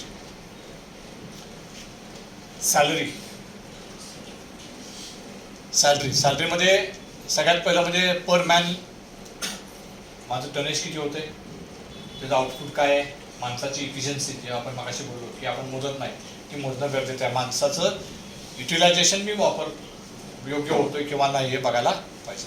absentee of worker, overtime किती होतोय, त्या ओव्हरटाईममध्ये मला आउटपुट किती मिळतं हे महत्त्वाचं आहे. ॲबसेंटीनं काय फरक पडणार आहे, जर ॲबसेंट असेल तर माझं त्यामुळे प्रोडक्शन लॉस होतंय का, माझं युटिलायझेशनवरती परिणाम होतोय का, त्यामुळे ॲबसेंटिझम पण महत्त्वाचं आहे. Mechanisation to avoid labour involvement to reduce labour cost. जिथं शिकायचं तिथं मेकॅनायझेशन केलं तिथं माझी काय लेबर कॉस्ट कमी होईल. वन टाइम इन्व्हेस्टमेंट होईल मेकॅनायझेशनमध्ये, पण जी रनिंग कॉस्ट आहे लेबरची ती माझी ऑटोमॅटिकली काय होईल कमी. शिवाय त्यांच्यावरची माझी डिपेंडन्सी कमी. Improvement in environment condition to increase the labour efficiency. Improvement in environment condition. कुठल्या जसं मग म्हटलं फर्निचर समोर ऑपरेटर उभा आहे, मी जर त्यावरती झाकण ठेवायला लागलो तर काय होईल ऑपरेटरची इफिशियन्सी ऑटोमॅटिक वाढेल. कदाचित तो 35 मिनिटाची भट्टी 34 मिनिटात पण काढून पुढच्या वेळेस का तर त्याची इफिशियन्सी वाढेल, तो अजून जोमानं काम करेल. ते जर पाणी सारखं घामायला लागलं तर काय होणार, तो सारखं पाणी प्यायला जाणार, तिथनं बाजूला जाणार, कारण त्याला ते गरम एन्व्हायरमेंट थांबायचं नाही. तो काय करणार तिथनं बाहेर पडला की ऑटोमॅटिकली तिथली माझी इफिशियन्सी काय होणार डाऊन होणार, ड्रॉप होणार. त्यामुळे इफिशियन्सी जर वाढवली मी तर काय होणार, एन्व्हायरमेंट अशा पद्धतीने मी क्रिएट केलं की जिथं माणूस जास्त इफिशियंटली काम करू शकतो. डस्ट नको, प्रॉपर लाईट पाहिजे किंवा हीट जेवढी मी कमी करू शकतो, डस्ट एक्स्ट्रॅक्शन प्रॉपर असेल, या सगळ्या गोष्टींचा वापर जर मी योग्य पद्धतीने केला तर काय होईल, मी माणसाची इफिशियन्सी वाढवू शकतो. आपण मगाशी पण बोललो की efficiency of human is a very important thing. आपण मशीन आणि मटेरियल बद्दल बोलतो, ह्युमन बद्दल नॉर्मली बोलत नाही, पण त्याची इफिशियन्सी वाढवायला पाहिजे. त्याचा एक महत्त्वाचं कारण म्हणजे आपण काय एन्व्हायरमेंट त्याला देतोय कामासाठी, ह्याच्यावरती ती इफिशियन्सी बरीचशी अवलंबून असते. Improvement in yield also reduces labour cost per KG of good cast. जर यील्ड इम्प्रुव्हमेंट केलं तर ऑटोमॅटिकली माझी काय होणार आहे, लेबर कॉस्ट पण इम्प्रूव्ह होणार आहे, ऑप्टिमाइज होणार आहे. नेक्स्ट शॉर्ट ब्लास्टिंग, फिटलिंग आणि painting. Actual cost of shots. Shot ब्लास्टिंगमध्ये शॉर्टची माझी कॉस्ट काय, परत मगाच्या मुद्द्यावर येतो की लो कॉस्ट शॉर्ट वापरणं ही कॉस्ट रिडक्शनची कन्सेप्ट नव्हे. बरोबर ना. 4 रुपये किलो शॉर्ट एक जण मी आज घेतोय, त्याच्यासाठी मला कोणत्या इथे 2.5 रुपयाची शॉर्ट देतो म्हणून, आणि मी ते वापरायला सुरुवात करतो आणि मी म्हटलं की काय केलं मी कॉस्ट रिडक्शन केलं. तसं होत नाही. 2.5 रुपयाची वापरायला काहीच हरकत नाही, पण त्याची खरंच इफिशियन्सी तेवढी मिळणार आहे काय, माझं सायकल टाइम तेवढा जाणार आहे काय, मशीन डॅमेज होणार नाही ना, माझी शॉर्ट ब्लास्टिंगची क्वालिटी पहिल्यासारखी राहणार आहे काय, हे सगळ्या गोष्टी मी काय केल्या पाहिजेत व्हेरीफाय केल्या पाहिजे. अदरवाईज काय होईल, 4 रुपयाच्या कॉस्टवरती मी 6 मिनिटाचा सायकल टाइम होता, 2.5 रुपयाची शॉर्ट मी वापरणार आणि 15 मिनिटं सायकल टाइम करणार आणि टेबल होत नाही म्हणून पण रिशॉर्ट करणार आणि मॅनेजमेंटला सांगणार की मी कॉस्ट सेव्हिंग केलं, 4 रुपयाच्या 2.5 रुपयाची कॉस्ट वापरली. ते चालणार नाही. त्यामुळे तो खूप महत्त्वाचा फॅक्टर आहे जिथं आपल्याला काम करायला पाहिजे की मी आहे त्याच्यामध्ये सायकल टाइम कसा कमी करू शकतो हे पहिलं बघायला पाहिजे. बरोबर ना. साईजमध्ये मी काय करू शकतो बघायला पाहिजे. स्टॅन्ड सिकिंग जास्त येते तर मागणी स्टॅन्ड सिकिंग कमी करण्यासाठी प्रोडक्शन करणं काय मदत करू शकतो ते बघायला पाहिजे. माझ्या हँगरचं डिझाईन ह्याच्यावर तर कोणच बोलत नाही. फेटलिंग पण तुम्ही बघताय ना, फेटलिंग पण बघताय. हँगरचं डिझाईन त्याच्यावरती तर कोणच बोलत नाही. मी इतक्या कॉन्ट्रॅक्टमध्ये फिरतो पण मला आजपर्यंत हँगर डिझाईनवरती बोलणारी माणसं खूप कमी भेटली. सगळा खेळ असतोय, सगळा खेळ त्याच्यावर असतोय, कारण शॉर्ट कुठल्या बाजूला बसायला पाहिजे त्याच्यावरती अवलंबून आहे. कॅबिन मध्ये जेवढं काटिंग फुल होईल तेवढं आउटपुट पण एक म्हणजे फुल व्हील आणि शॉट कुठल्या अँगलला लागायला पाहिजे त्याच्यावरती सायकल टाइम ठरतो. माझी माती या बाजूला आहे आणि तुमचं कास्टिंग असं बसवलंय तर ते तुम्हाला परत फिरून नंतर उलटं लावाच लागणार आहे. त्याची मी असं जर बसवलं पाहिजे सेटिंग बरोबर त्याचा कंट्रोल एक मेन आहे. कंट्रोल केज आणि हॉटस्पॉट तर कोणीच बघत नाही. खूप कमी लोक हॉटस्पॉट बघतात. प्रोडक्शन मला म्हणतो माझं काम नाही ते मेंटेनचं काम आहे. मेंटेनन्स मला म्हणतो माझं काम नाही ते प्रोडक्शनचं काम आहे. प्रोडक्शनचंच काम आहे ते. हॉटस्पॉट चेक करूनच घ्यायला पाहिजे. प्रोडक्शन वाला डिग्री म्हणतो मेंटेनन्सचं काम आहे आमचं नाही. कंट्रोल केज ऍडजस्ट करून कोण द्यायला पाहिजे. कंट्रोल गेज ऍडजस्ट कर मेंटेनन्स ते कंट्रोल केज ऍडजस्ट करणं म्हणजे हॉटस्पॉट आहे ना. त्यामध्ये दोघं जण एकमेकाकडे बोट दाखवतात. त्या दोन बोटामध्ये कुणी येत नाही. काम तर पूर्ण कधीच होत आहे. या बारक्या गोष्टीवरती आपला फोकस असायला. त्यामुळे actual cost of shot fettling cost part wise त्यामध्ये कन्झ्युमेबल आला आणि लेबर आलं. कन्झ्युमेबलमध्ये मेनली शॉट आले. शिवाय तुमचं कंट्रोल केजचं लाईफ आलं, बेरिंगचं लाईफ आलं, ब्लेडचं लाईफ आलं, पेंट कॉस्ट अँड वर्करची सॅलरी, पेंटचं कन्झम्पशन म्हणजे विस्कॉसिटी किती पाहिजे, तो परत झाकून व्यवस्थित ठेवायला पाहिजे, तो जास्त काळ कसा टिकल, तो वाया जाणार नाही, केवढा पेंट मला आता पाहिजे तेवढाच बनवायला पाहिजे. तो जर मी जास्त बनवलं तर काय होईल तर थिनर टाकल्यानंतर तो खराब होऊन जातोय. तर या बारक्या बऱ्याच गोष्टी आहेत. म्हणून म्हटलं बादली भरलेली असती पण ती रिकामी होणं चालूच असतं. ते रिकामं करणं आपल्याला सांभाळणं गरजेचं आहे या बारक्या गोष्टीवरती. म्हणून म्हटलं मी खूप मोठ्या गोष्टीवरती फोकस करण्यापेक्षा या बारक्या गोष्टीवरती जर फोकस केला तर पण खूप मोठ्या प्रमाणात कॉस्ट सेव्हिंग आणि खूप मोठ्या प्रमाणात आपण इम्प्रुव्हमेंट करू शकतो. आणि या काय खूप मोठ्या गोष्टी नाहीत, खूप छोट्या गोष्टी आहेत. सिस्टीम मध्ये बसवणं एवढंच आपलं काम आहे. आपण बेसिकली तिथं जर असतोय, आता तुम्ही डिपार्टमेंट हेड असेल ना, बरोबर, तुमचा रोल काय आहे? प्रोडक्शनचा माणूस जाऊन शेल काढतो नाही ना, मशीनिंग मधला माणूस जाऊन तिथं मशीनच्या मशीनवरती उभा राहून मशीनची बटणं दाबतो. तुम्ही ग्राइंडिंग करता, ते करण्यासाठी माणसं आहेत तर तिथं ऑलरेडी. आपला रोल तो नाहीच आहे. आपला रोल काय आहे तर त्यांना गाईड करणं, त्यांची इफिशियन्सी वाढवणं, त्यांना अवेअरनेस देणं, त्यांच्याकडनं अधिक चांगल्या पद्धतीनं काम करून घेणं, त्यांना ट्रेन करणं, हे आपलं काम आहे. पण बऱ्याचदा असं होतं की आपण काय करतो, आपण ट्रेन करायचं अवॉइड करतो. का तर आपल्याला असं वाटतं की आपण त्या माणसाला ट्रेन केलं की आपली नोकरी धोक्यात आली.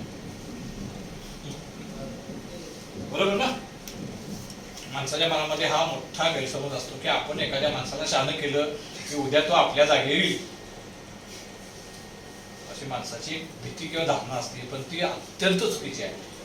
जी दोन महत्वाची कारणं म्हणजे सगळ्यात पहिली गोष्ट म्हणजे आपली जागा तो माणूस जर घेईल असं आपल्याला वाटत असेल तर ह्याचा अर्थ आपली कॅपॅबिलिटी नाही आहे. कारण आपण ज्यावेळेस तो विचार करतोय, आपण त्याला शिकवतोय आणि आपण उलट मित्र म्हणतो त्यानं तुमची जागा घ्यायला पाहिजे तरच तुम्ही पुढे जाणार आहे. तुम्ही पण तिथं राहणार आहे, तो पण तिथं राहणार आहे, लक्षात घ्या. जर तुम्ही विचार केला की मला इथं राहायचं नाही, मला अजून वर जायचंय, ते जायच्यासाठी मी या माणसाला शिकवीन, या माणसाला माझी जागी आणीन आणि मग मी वर जाईन, हा विचार करणं गरजेचं आहे. हा विचार आपण करत नाही आणि त्यामुळं बऱ्याच वेळा आपण त्या लोकांना ट्रेन करत नाही. म्हणून ह्या गोष्टी घडत नाही. या न घडण्याचं कारण म्हणजे आपण त्या लोकांना अवेअरनेस देत नाही. त्या माणसांची इच्छा असती करायची पण त्यांना माहीतच नसतं. त्यांना गायडन्सची गरज असते. तो गायडन्स आपण देणं गरजेचं असतं, जे आपण देत कुणी पर्सनली घेऊ नका. काही बऱ्याच गोष्टी मी बोलतोय पण थोड्या स्ट्रेट बोलतोय, पण कास्टिंग फील अप. कारण मी एज्युकेशनल फील्डमध्ये पण काम करतो. मी मोटिवेशनल स्पीकर आहे, लाईफ कोच स्पीकर आहे. कोल्हापुरातल्या 12 ते 13 कॉलेजेसमध्ये रेग्युलरली जात असतो. त्यामुळं मी थोडंसं त्या अँगलनं पण तुम्हाला गाईड करायचा प्रयत्न करत असतो. माझी ती थोडी हॅबिट आहे, सवय आहे किंवा ते माझ्या बोलण्याची पद्धत आहे. त्यामुळे कुणी पर्सनल लेवलवरती घेऊ नका. बरोबर. Check hotspot setting. आपण जसं आता बोलतो हॉटस्पॉट सेटिंग, आणि हा एरिया आहे का नाही, हा एरिया खूप डार्क आहे. मी ह्याच्यावरती जास्त का बोलतोय कारण हा एरिया आहे का नाही, हा खूप डार्क एरिया. म्हणजे मी तर तुमची फाउंडर अजून बघितलेली पण नाही आहे. म्हणून मी ऍक्च्युली यांना म्हटलं तुम्हाला बघायचं होतं. कारण कसं असतं, काही गोष्टी मी जास्त ऍक्च्युली बघतो आणि इथे येतो त्यावेळेस मी जास्त इलॉबरेटली बोलू शकतो किंवा जास्त कमांडिंगली बोलू शकतो. आता मला तुमच्या कॉन्ट्रीब्युटी कंडिशनच माहित नाही आहे. त्यामुळे मी माझ्या आतापर्यंतच्या एक्सपिरियन्सनं मी ऑलमोस्ट महिन्याला 3 फाउंडर बघतो. वेगवेगळ्या भारतभरातल्या. त्यामुळे मी माझ्या एक्सपिरियन्सनं जे आहे ते मी आज तुम्हाला सांगतोय की मी बऱ्याच ठिकाणी बघितले हा एरिया आहे का हा एरिया सगळ्यात डार्क असतो. इव्हन माझ्या कंपनीत आत्ता जरी तुम्ही आला का नाही तर इथं तुम्हाला लोकल सापडतील, कारण ह्या एरियामध्ये काम करणारी माणसं खूप कमी असतात, त्यांचं नॉलेज कमी असतं आणि तिथं मुळात म्हणजे खालची जी माणसं येतात जी काम करणारी माणसं आहेत ती फ्रिक्वेंटली बदलत असतात, ती कायम नसतात, ती कॉन्स्टंट नसतात. मोल्डिंगला यायला कसं असतात तुमची माणसं बऱ्यापैकी कॉन्स्टंट असतात. मी एकदा सांगितलं की तुम्हाला पुढची 2 वर्ष 3 वर्ष नाही सांगितलं चालतं, कारण ती माणसं 10 माणसातली 5-6 माणसं कॉन्स्टंट असतात, 3-4 माणसं बदलत असतात. ती जी कॉन्स्टंट माणसं आहेत ती तुमची तो जो एरिया आहे तो मॅनेज करतात. इथं तसं नसतं, इथं तुमची माणसं कायम बदलत असतात. त्यामुळे इथं तुम्हाला कॉन्स्टंटली त्या माणसांना बरोबर घेऊन ट्रेन करणं, शिकवणं आणि तिथं वेळ घालवणं अवघड असतं. बऱ्याच वेळा काय होतं आपल्या कामाच्या याच्यामध्ये सिनियर लोक घालू शकत नाहीत आणि तिथली जी लोक काम करतात त्यांना तेवढं नॉलेज असतंच असं नाही होतं. त्यामुळे ह्या एरियामध्ये वाव भरपूर आहे काम करायचा. हा एरिया खूप डार्क आहे आणि फॉन्ट्रीमध्ये सगळ्यात महत्त्वाचा हा एरिया आजकाल कस्टमर लोक जे आहेत का नाही या एरियामध्ये जास्त वेळ घालतात. त्यांना माहिती हा एरिया जर चांगला असेल तर फॉन्ट्री चांगली आहे. तुमचा कुठलाही कस्टमर आला तर फिटलिंग, शॉर्ट ब्लास्टिंग आणि पेंटिंग ह्या एरियामध्ये जास्त वेळ घालतो. का? त्याला तिथल्या क्लिनलीनेस, तिथलं हाऊसकीपिंग, तिथल्या सिस्टीम ह्याच्यामध्ये जास्त इंटरेस्ट असतो. कारण तुमचं कास्टिंग तयार झाल्यानंतर जी पोस्ट पोरिंग ऍक्टिव्हिटी असते फिटलिंग, क्लिनिंग, पेंटिंग ही ॲस्थेटिकली कस्टमरकडे जाते. कस्टमरला तोच भाग आजकाल जास्त आवडतो. आपण सुद्धा जर काही वस्तू घ्यायला गेलो, आपली बाटली विकत घ्यायला गेलो मी, ही बाटली जर चिपली असेल तर घ्याल का आपण? हे कसं मिरर ऑफ द फॉन्ट्री आहे. हा मिरर ऑफ द फॉन्ट्री. मी हा मिरर आहे, फॉन्ट्रीचं मिरर आहे. एक्झॅक्टली फॉन्ट्रीचं मिरर आहे आणि कस्टमर फक्त आज ह्याच्यावरती जास्त फोकस करतो कारण ॲस्थेटिक लुकला प्रचंड महत्व आलं याचं. बाकीचं मायक्रो टेन्साईल ह्या गोष्टीला फार महत्व नाही आहे. ते अपेक्षित आहे तुमच्याकडनं की तुम्ही ते द्यायलाच पाहिजे. ही बॉडी बेसिक रिक्वायरमेंटच आहे. ही बॉडी चांगली आहे तर डिलिव्हरी चांगली होती. ती बेसिक रिक्वायरमेंट आहे. मी नेहमी उदाहरण नेहमी देत असतो कस्टमर स्पेसिफिक रिक्वायरमेंटच्या बाबतीत. तुम्ही एखाद्या हॉटेलमध्ये गेला आणि हॉटेलमध्ये तुम्ही सांगितलं मला 2 कप चहा द्या. काय सांगितलं?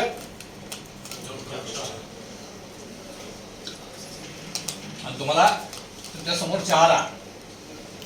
तुम्ही चहाचा एक घोट घेतल्यानंतर तुम्ही त्या वेटरला बोलवून सांगितलं गरम कुठे आहे चहा, थंडगार चहा आहे की. तो वेटर काय म्हणणार तुम्हाला? तुम्ही चहा बोलला होता गरम कुठे म्हणला असं म्हणलं चालेल तुम्हाला का? तुम्ही कुठे चहा म्हणला होता की कुठे गरम म्हणला होता? याचा अर्थ असा आहे की चहा हा गरमच असायला पाहिजे. ही बेसिक रिक्वायरमेंट आहे. ही तुम्हाला वेगळी सांगायला नको. आता कस्टमर सुद्धा ड्रॉइंग वरती सगळ्या गोष्टी मांडत नाही. कस्टमरची अपेक्षा असती की तुमचं कास्टिंग ते असायला पाहिजे त्या कंडिशन मध्ये. ते तो म्हणतो मी सगळ्या गोष्टी लिहून देणार नाही. या बेसिक रिक्वायरमेंट आहे तुमच्या कास्टिंग मध्ये असायलाच पाहिजे. तेच तुम्ही एखाद्या कॉफी शॉप मध्ये गेला, आम्ही त्या वेटरला बोलवलं, त्याला सांगितलं कॉफी लेके आओ. तो जाईल का? तो नाही जात, तो तिथंच थांबतो. साहब बोलो कौन सा चाहिए, नेस्ट चाहिए, कोल्ड चाहिए, हॉट चाहिए. काय गरम पाहिजे. तिथं काय तिथं काय डिझायर नाही आहे. तिथं तुम्ही काय डिमांड करणार आहे ते तुम्हाला मिळणार. त्यामुळे हा फरक समजून घेणं खूप गरजेचं आहे. म्हणजे यावेळेस मी कस्टमर स्पेसिफिक रिक्वायरमेंट बद्दल बोलतो त्यावेळेस हे मुद्दाम दोन उदाहरण देतो. आपल्या ह्याचा भाग नाही पण विषय निघाला म्हणून सांगितलं की कस्टमर स्पेसिफिक रिक्वायरमेंट आपल्याला. म्हणून हे जे आहे हे सगळं बाय डिफॉल्ट तुमच्यामध्ये असायलाच पाहिजे. सरफेस फिनिश, पेंटिंग, तिथलं हाऊसकीपिंग हे कस्टमर डिमांड करत नाही. कस्टमरना अपेक्षित असतं की ते असायलाच पाहिजे. पुढं चेक हॉटस्पॉट झालं. शॉर्ट लिकेजेस फ्रॉम मशीन, मशीनमधनं येणारे शॉर्ट लिकेजेस, त्याचा hotspot, throwing of mechanism, preventive maintenance आणि या सगळ्या गोष्टी केल्यामुळे improve the efficiency of shot blasting. Next flashes, excess spotting line, filled up, graphite powder, लंबॅको will increase your fettling work. Flashes जास्त आहे, काम जास्त करायला पाहिजे. कुठं एमसील भरलंय, लंबॅको भरला आहे, पार्टिंग लाईन वाढवली आहे, तुम्हाला तिथं काय करायला पाहिजे? फेटलिंग करायला लागतंय आणि ते काम वाढतंय. आणि ह्याच्यामधला सगळ्यात महत्त्वाचा भाग म्हणजे सेफ्टी. फेटलिंग आणि फेटलिंग, शॉर्ट ब्लास्टिंग आणि पेंटिंग त्याच्यामध्ये सगळ्यात महत्त्वाचा भाग काय? तर या सगळं करत असताना काय पाहिजे? सेफ्टी ही व्हायलाच पाहिजे. म्हणजे तुमच्या ग्राइंडरला सेफ्टी व्हील्स पाहिजे, गॉगल घातला पाहिजे, हातात हँडग्लोव्स पाहिजे, बरोबर ना? या सगळ्या गोष्टी पाहिजे. पेंटिंग करत असताना मास्क घालायला पाहिजे, हातात हँडग्लोव्स पाहिजे, तुमच्या वेल्डिंग मशीन किंवा इलेक्ट्रिक ह्याच्यापासून पेंट बाजूला ठेवायला पाहिजे, थिनर बाजूला. या सगळ्या ज्या सेफ्टी रिक्वायरमेंट आहेत त्या तुम्हाला तिथं फॉलो करायला पाहिजे. नेक्स्ट पुढचा भाग आपण घेणार आहे म्हणजे आपण जे म्हणलं तर टीमवूड मधला शेवटचा डी म्हणजे काय? आता टीमवूड मध्ये आपण बघितलं तर पहिलं काय? ट्रान्सपोर्टेशन म्हणजे ट्रॅव्हलिंग, कास्टिंग इथनं तिथं तुमचा जेवढा लेआउट सिंक्रोनाइज असेल, जेवढा प्रॉपर सिंगल फ्लो लेआउट असेल तेवढं काय होईल? तुमचं ट्रान्सपोर्टेशन कमी होतं. आता काय होतं, ज्यावेळेस नवीन फाउंड्री तुम्ही घालता त्यावेळेस हे पॉसिबल असतं. ज्यावेळेस जुन्या फाउंड्रीमध्ये तुम्ही एक्सपान्शन करत जाता त्यावेळेस हे पॉसिबल नसतं. उदाहरणार्थ तुमच्या बाबतीत 3 किंवा 4 युनिट तुमच्या याच्यामध्ये ट्रान्सपोर्टेशन जास्त असतं होपफुली, बरोबर ना? बऱ्याच ठिकाणी असा प्रॉब्लेम येतो. पण जे जुन्या फाउंड्रीज आहेत जिथे एक्सपान्शन नंतर करतोय तिथं तुम्हाला ऑप्शन किंवा चॉईस नसतो. नवीन फाउंड्री आहे, नवीन फाउंड्रीमध्ये तुम्ही काय करू शकता?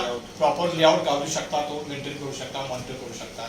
त्यामुळं ती दुसरा इन्व्हेंटरी कस्टमरला जास्त ठराविक इन्व्हेंटरी लागते, पण ती ओव्हर इन्व्हेंटरी होणार नाही याची काळजी घ्यायला पाहिजे. इन्व्हेंटरी कॉस्ट आहे. इन्व्हेंटरी म्हणजे काय? मी आज पैसे घातलेत आणि काहीतरी मटेरियल तयार केले आणि कस्टमर माहित नाही 2 महिन्यांनी घेणारे, 4 महिन्यांनी घेणारे, 6 महिन्यांनी घेणारे, वरती घेतल्यानंतर त्याचा GRN होणार आहे, GRN झाल्यानंतर 90 दिवसात पैसे येणार आहेत. मात्र मी आज प्रोडक्शन केलंय, मला मात्र 3व्या दिवशी माझा सप्लायर दाबून बसणार आहे आणि त्याला मला माझ्या खिशातले पैसे काढून थोडक्यात काय माझा कॅश फ्लो मला काय होणार आहे? बिघडणार आहे. आपल्या घराचं उदाहरण झालं सांगायचं म्हणलं तर माझा महिन्याचा पगार झालाय, दुधासाठी पगारातनं 2000 रुपये काढून ठेवले. दुधासाठी मी किती? 2000 रुपये काढून ठेवले. मी विचार केला 1 महिन्याचा दुधाचा स्टॉकच करतो, रोज तिकडे जायला नको, 1 महिन्याचा दुधाचा स्टॉक करतो. काय होईल? 2000 रुपये माझ्या खिशातनं एक्स्ट्रा जाणार ना. माझं गणित बिघडणार का नाही? महिन्याचं जे काय माझं बजेट आहे बिघडणार, कारण मला 2000 रुपये लागायचे. आता मी महिन्याचा स्टॉक करणार म्हणजे मला आता दुधाला 4000 रुपये द्यायला पाहिजे. ते 2000 रुपये कुठून येणार? माझ्या पगारातनं जाते होणार नाही. माझ्या पगारातनं मला काहीतरी काय काटछाट काढला पाहिजे, बरोबर ना? तर त्यामुळे इन्व्हेंटरी ही कधीही आपल्याला काय असते? डेंजरस असते. इन्व्हेंटरीमध्ये अजून एक महत्वाचं म्हणजे दुधाचं उदाहरण काय होईल? जेवढा दूध भाजीपाला जेवढा जास्त आणून ठेवेल तेवढं काय होणार आहे? वेस्ट होणार आहे, खराब होण्याची शक्यता आहे. खराब झालं तर काय होणार आहे? टाकून द्यायला पाहिजे. तुम्ही दुकानदार जाऊन सांगू शकताय आणि ते खराब झाले की दूध मला बदलून दे, नाही बदलू शकत. तसं इन्व्हेंटरीमध्ये आहे. इन्व्हेंटरी मी ठेवली आणि रिएक्शन वाढलं, त्या इन्व्हेंटरीमध्ये रिएक्शन जास्त असेल तर काय होणार? तुमचा लॉस आहे. तर मोशन, माणसाचं फटीक, मोशन म्हणजे वाकणं, इकडनं उचलून तिथं ठेवणं. माणसाचा फटीक जेवढा वाढेल तेवढं माणसाची इफिशियन्सी कमी होणार, तेवढं तुमचं प्रोडक्टिव्हिटी कमी होणार. वूड, W म्हणजे वेटिंग, मशीन वेटिंग. आपण जसं माझ्या म्हणलं मशीन थांबले, मशीनला रोज मला 100 पार्ट मशीन करून द्यायचे, पण त्यातलं 4 तास जर मला पार्ट नाही म्हणून मशीन थांबलं तर काय होईल? माझी प्रोडक्टिव्हिटी 4 तासाची गेली नाही, तिथं 100 ते 80 पार्ट तयार होणार आहे. कारण माझी त्या मशीनची कॉस्ट आहे ती 80 वरती डिवाइड होणार, 100च्या ऐवजी. माझी काय होणार? पर पीस मशीनची कॉस्टिंग काय होणार आहे? वाढणार, बरोबर? ओव्हर प्रोडक्शन म्हणजे परत इन्व्हेंटरीज, बरोबर? ओव्हर प्रोडक्शन होतं ओव्हर प्रोसेसिंग म्हणजे फेटलिंग. बघायचं आपण भाग जास्त फेटलिंग केलं, जास्त रिवर्क आलं, फ्लॅशेस जास्त आहेत, जिथं जिथं माझं ओव्हर प्रोसेसिंग आहे, माझं रिवर्क वाढतंय, तिथं माझी कॉस्ट काय होणार? ऑटोमॅटिक वाढणार. प्लस माझा काय होणार? डिले होणार. कशासाठी? सप्लायसाठी, डिस्पॅचसाठी, बरोबर? आणि शेवटचं म्हणजे रिजेक्शन. करेक्ट? रिजेक्शन म्हणजे कॉस्ट ऑफ पोअर क्वालिटी. म्हणजे काय? कॉस्ट ऑफ पोअर क्वालिटी म्हणजे काय आणि आपण ती कशी कॅल्क्युलेट करतो?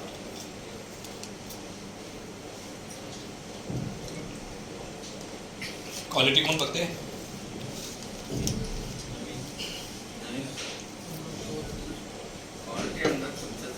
हा, कॉस्ट ऑफ पोअर क्वालिटी कसं काढतात? मी क्वालिटी कोण बघतात? कॉस्ट ऑफ पोअर काढता की नाही काढत? कसं काढताय? रिजेक्शन पकडतो, वेस्टेजेस म्हणजे पार्ट बनवल्यानंतर कस्टमर स्पेसिफिकेशन, कस्टमरची प्राइस मायनस मला मिळणारी स्क्रॅप व्हॅल्यू बरोबर. सगळं वजा केलं की जे काय ते सगळं वेस्टेज आहे. कारण मला काय मिळालं, स्क्रॅप मिळालं. म्हणजे मला मी मार्केटमधून सीआर स्क्रॅप घेतला असतो 40 रुपयाला मिळतोय. थोडक्यात माझं रिएक्टेड कास्टिंग म्हणजे 40 रुपये आहे, बाकी काही नाही. म्हणजे कस्टमरला मी 150 रुपये विकत असलो मशीनिंग करून, तरी पण मला ते काय झालं, आता त्याची किंमत झाली 40 रुपये. गाडी घेतली 31 मार्चला आणि केपीला विकायची म्हटलं तर काय होतंय, 20% गाडीची किंमत 25% गाडीची किंमत जाऊन दिसेल काय खाली येते का, वर्ष बदललं आणि सेकंड हँड झाली. तसंच रिएक्शन आहे. 150 रुपयाला जी वस्तू मी कस्टमरला विकत होतो त्या वस्तूची किंमत माझी होणार 40 रुपये. सिंपल. उरलेले 110 रुपये काय झाले, कॉस्ट ऑफ. म्हणजे क्वालिटी काढावा त्याचा झटका माझा 110 रुपयाला आहे. हे आपलं साधं गणित आहे. पण तेवढंच नाही आहे. ज्यावेळेस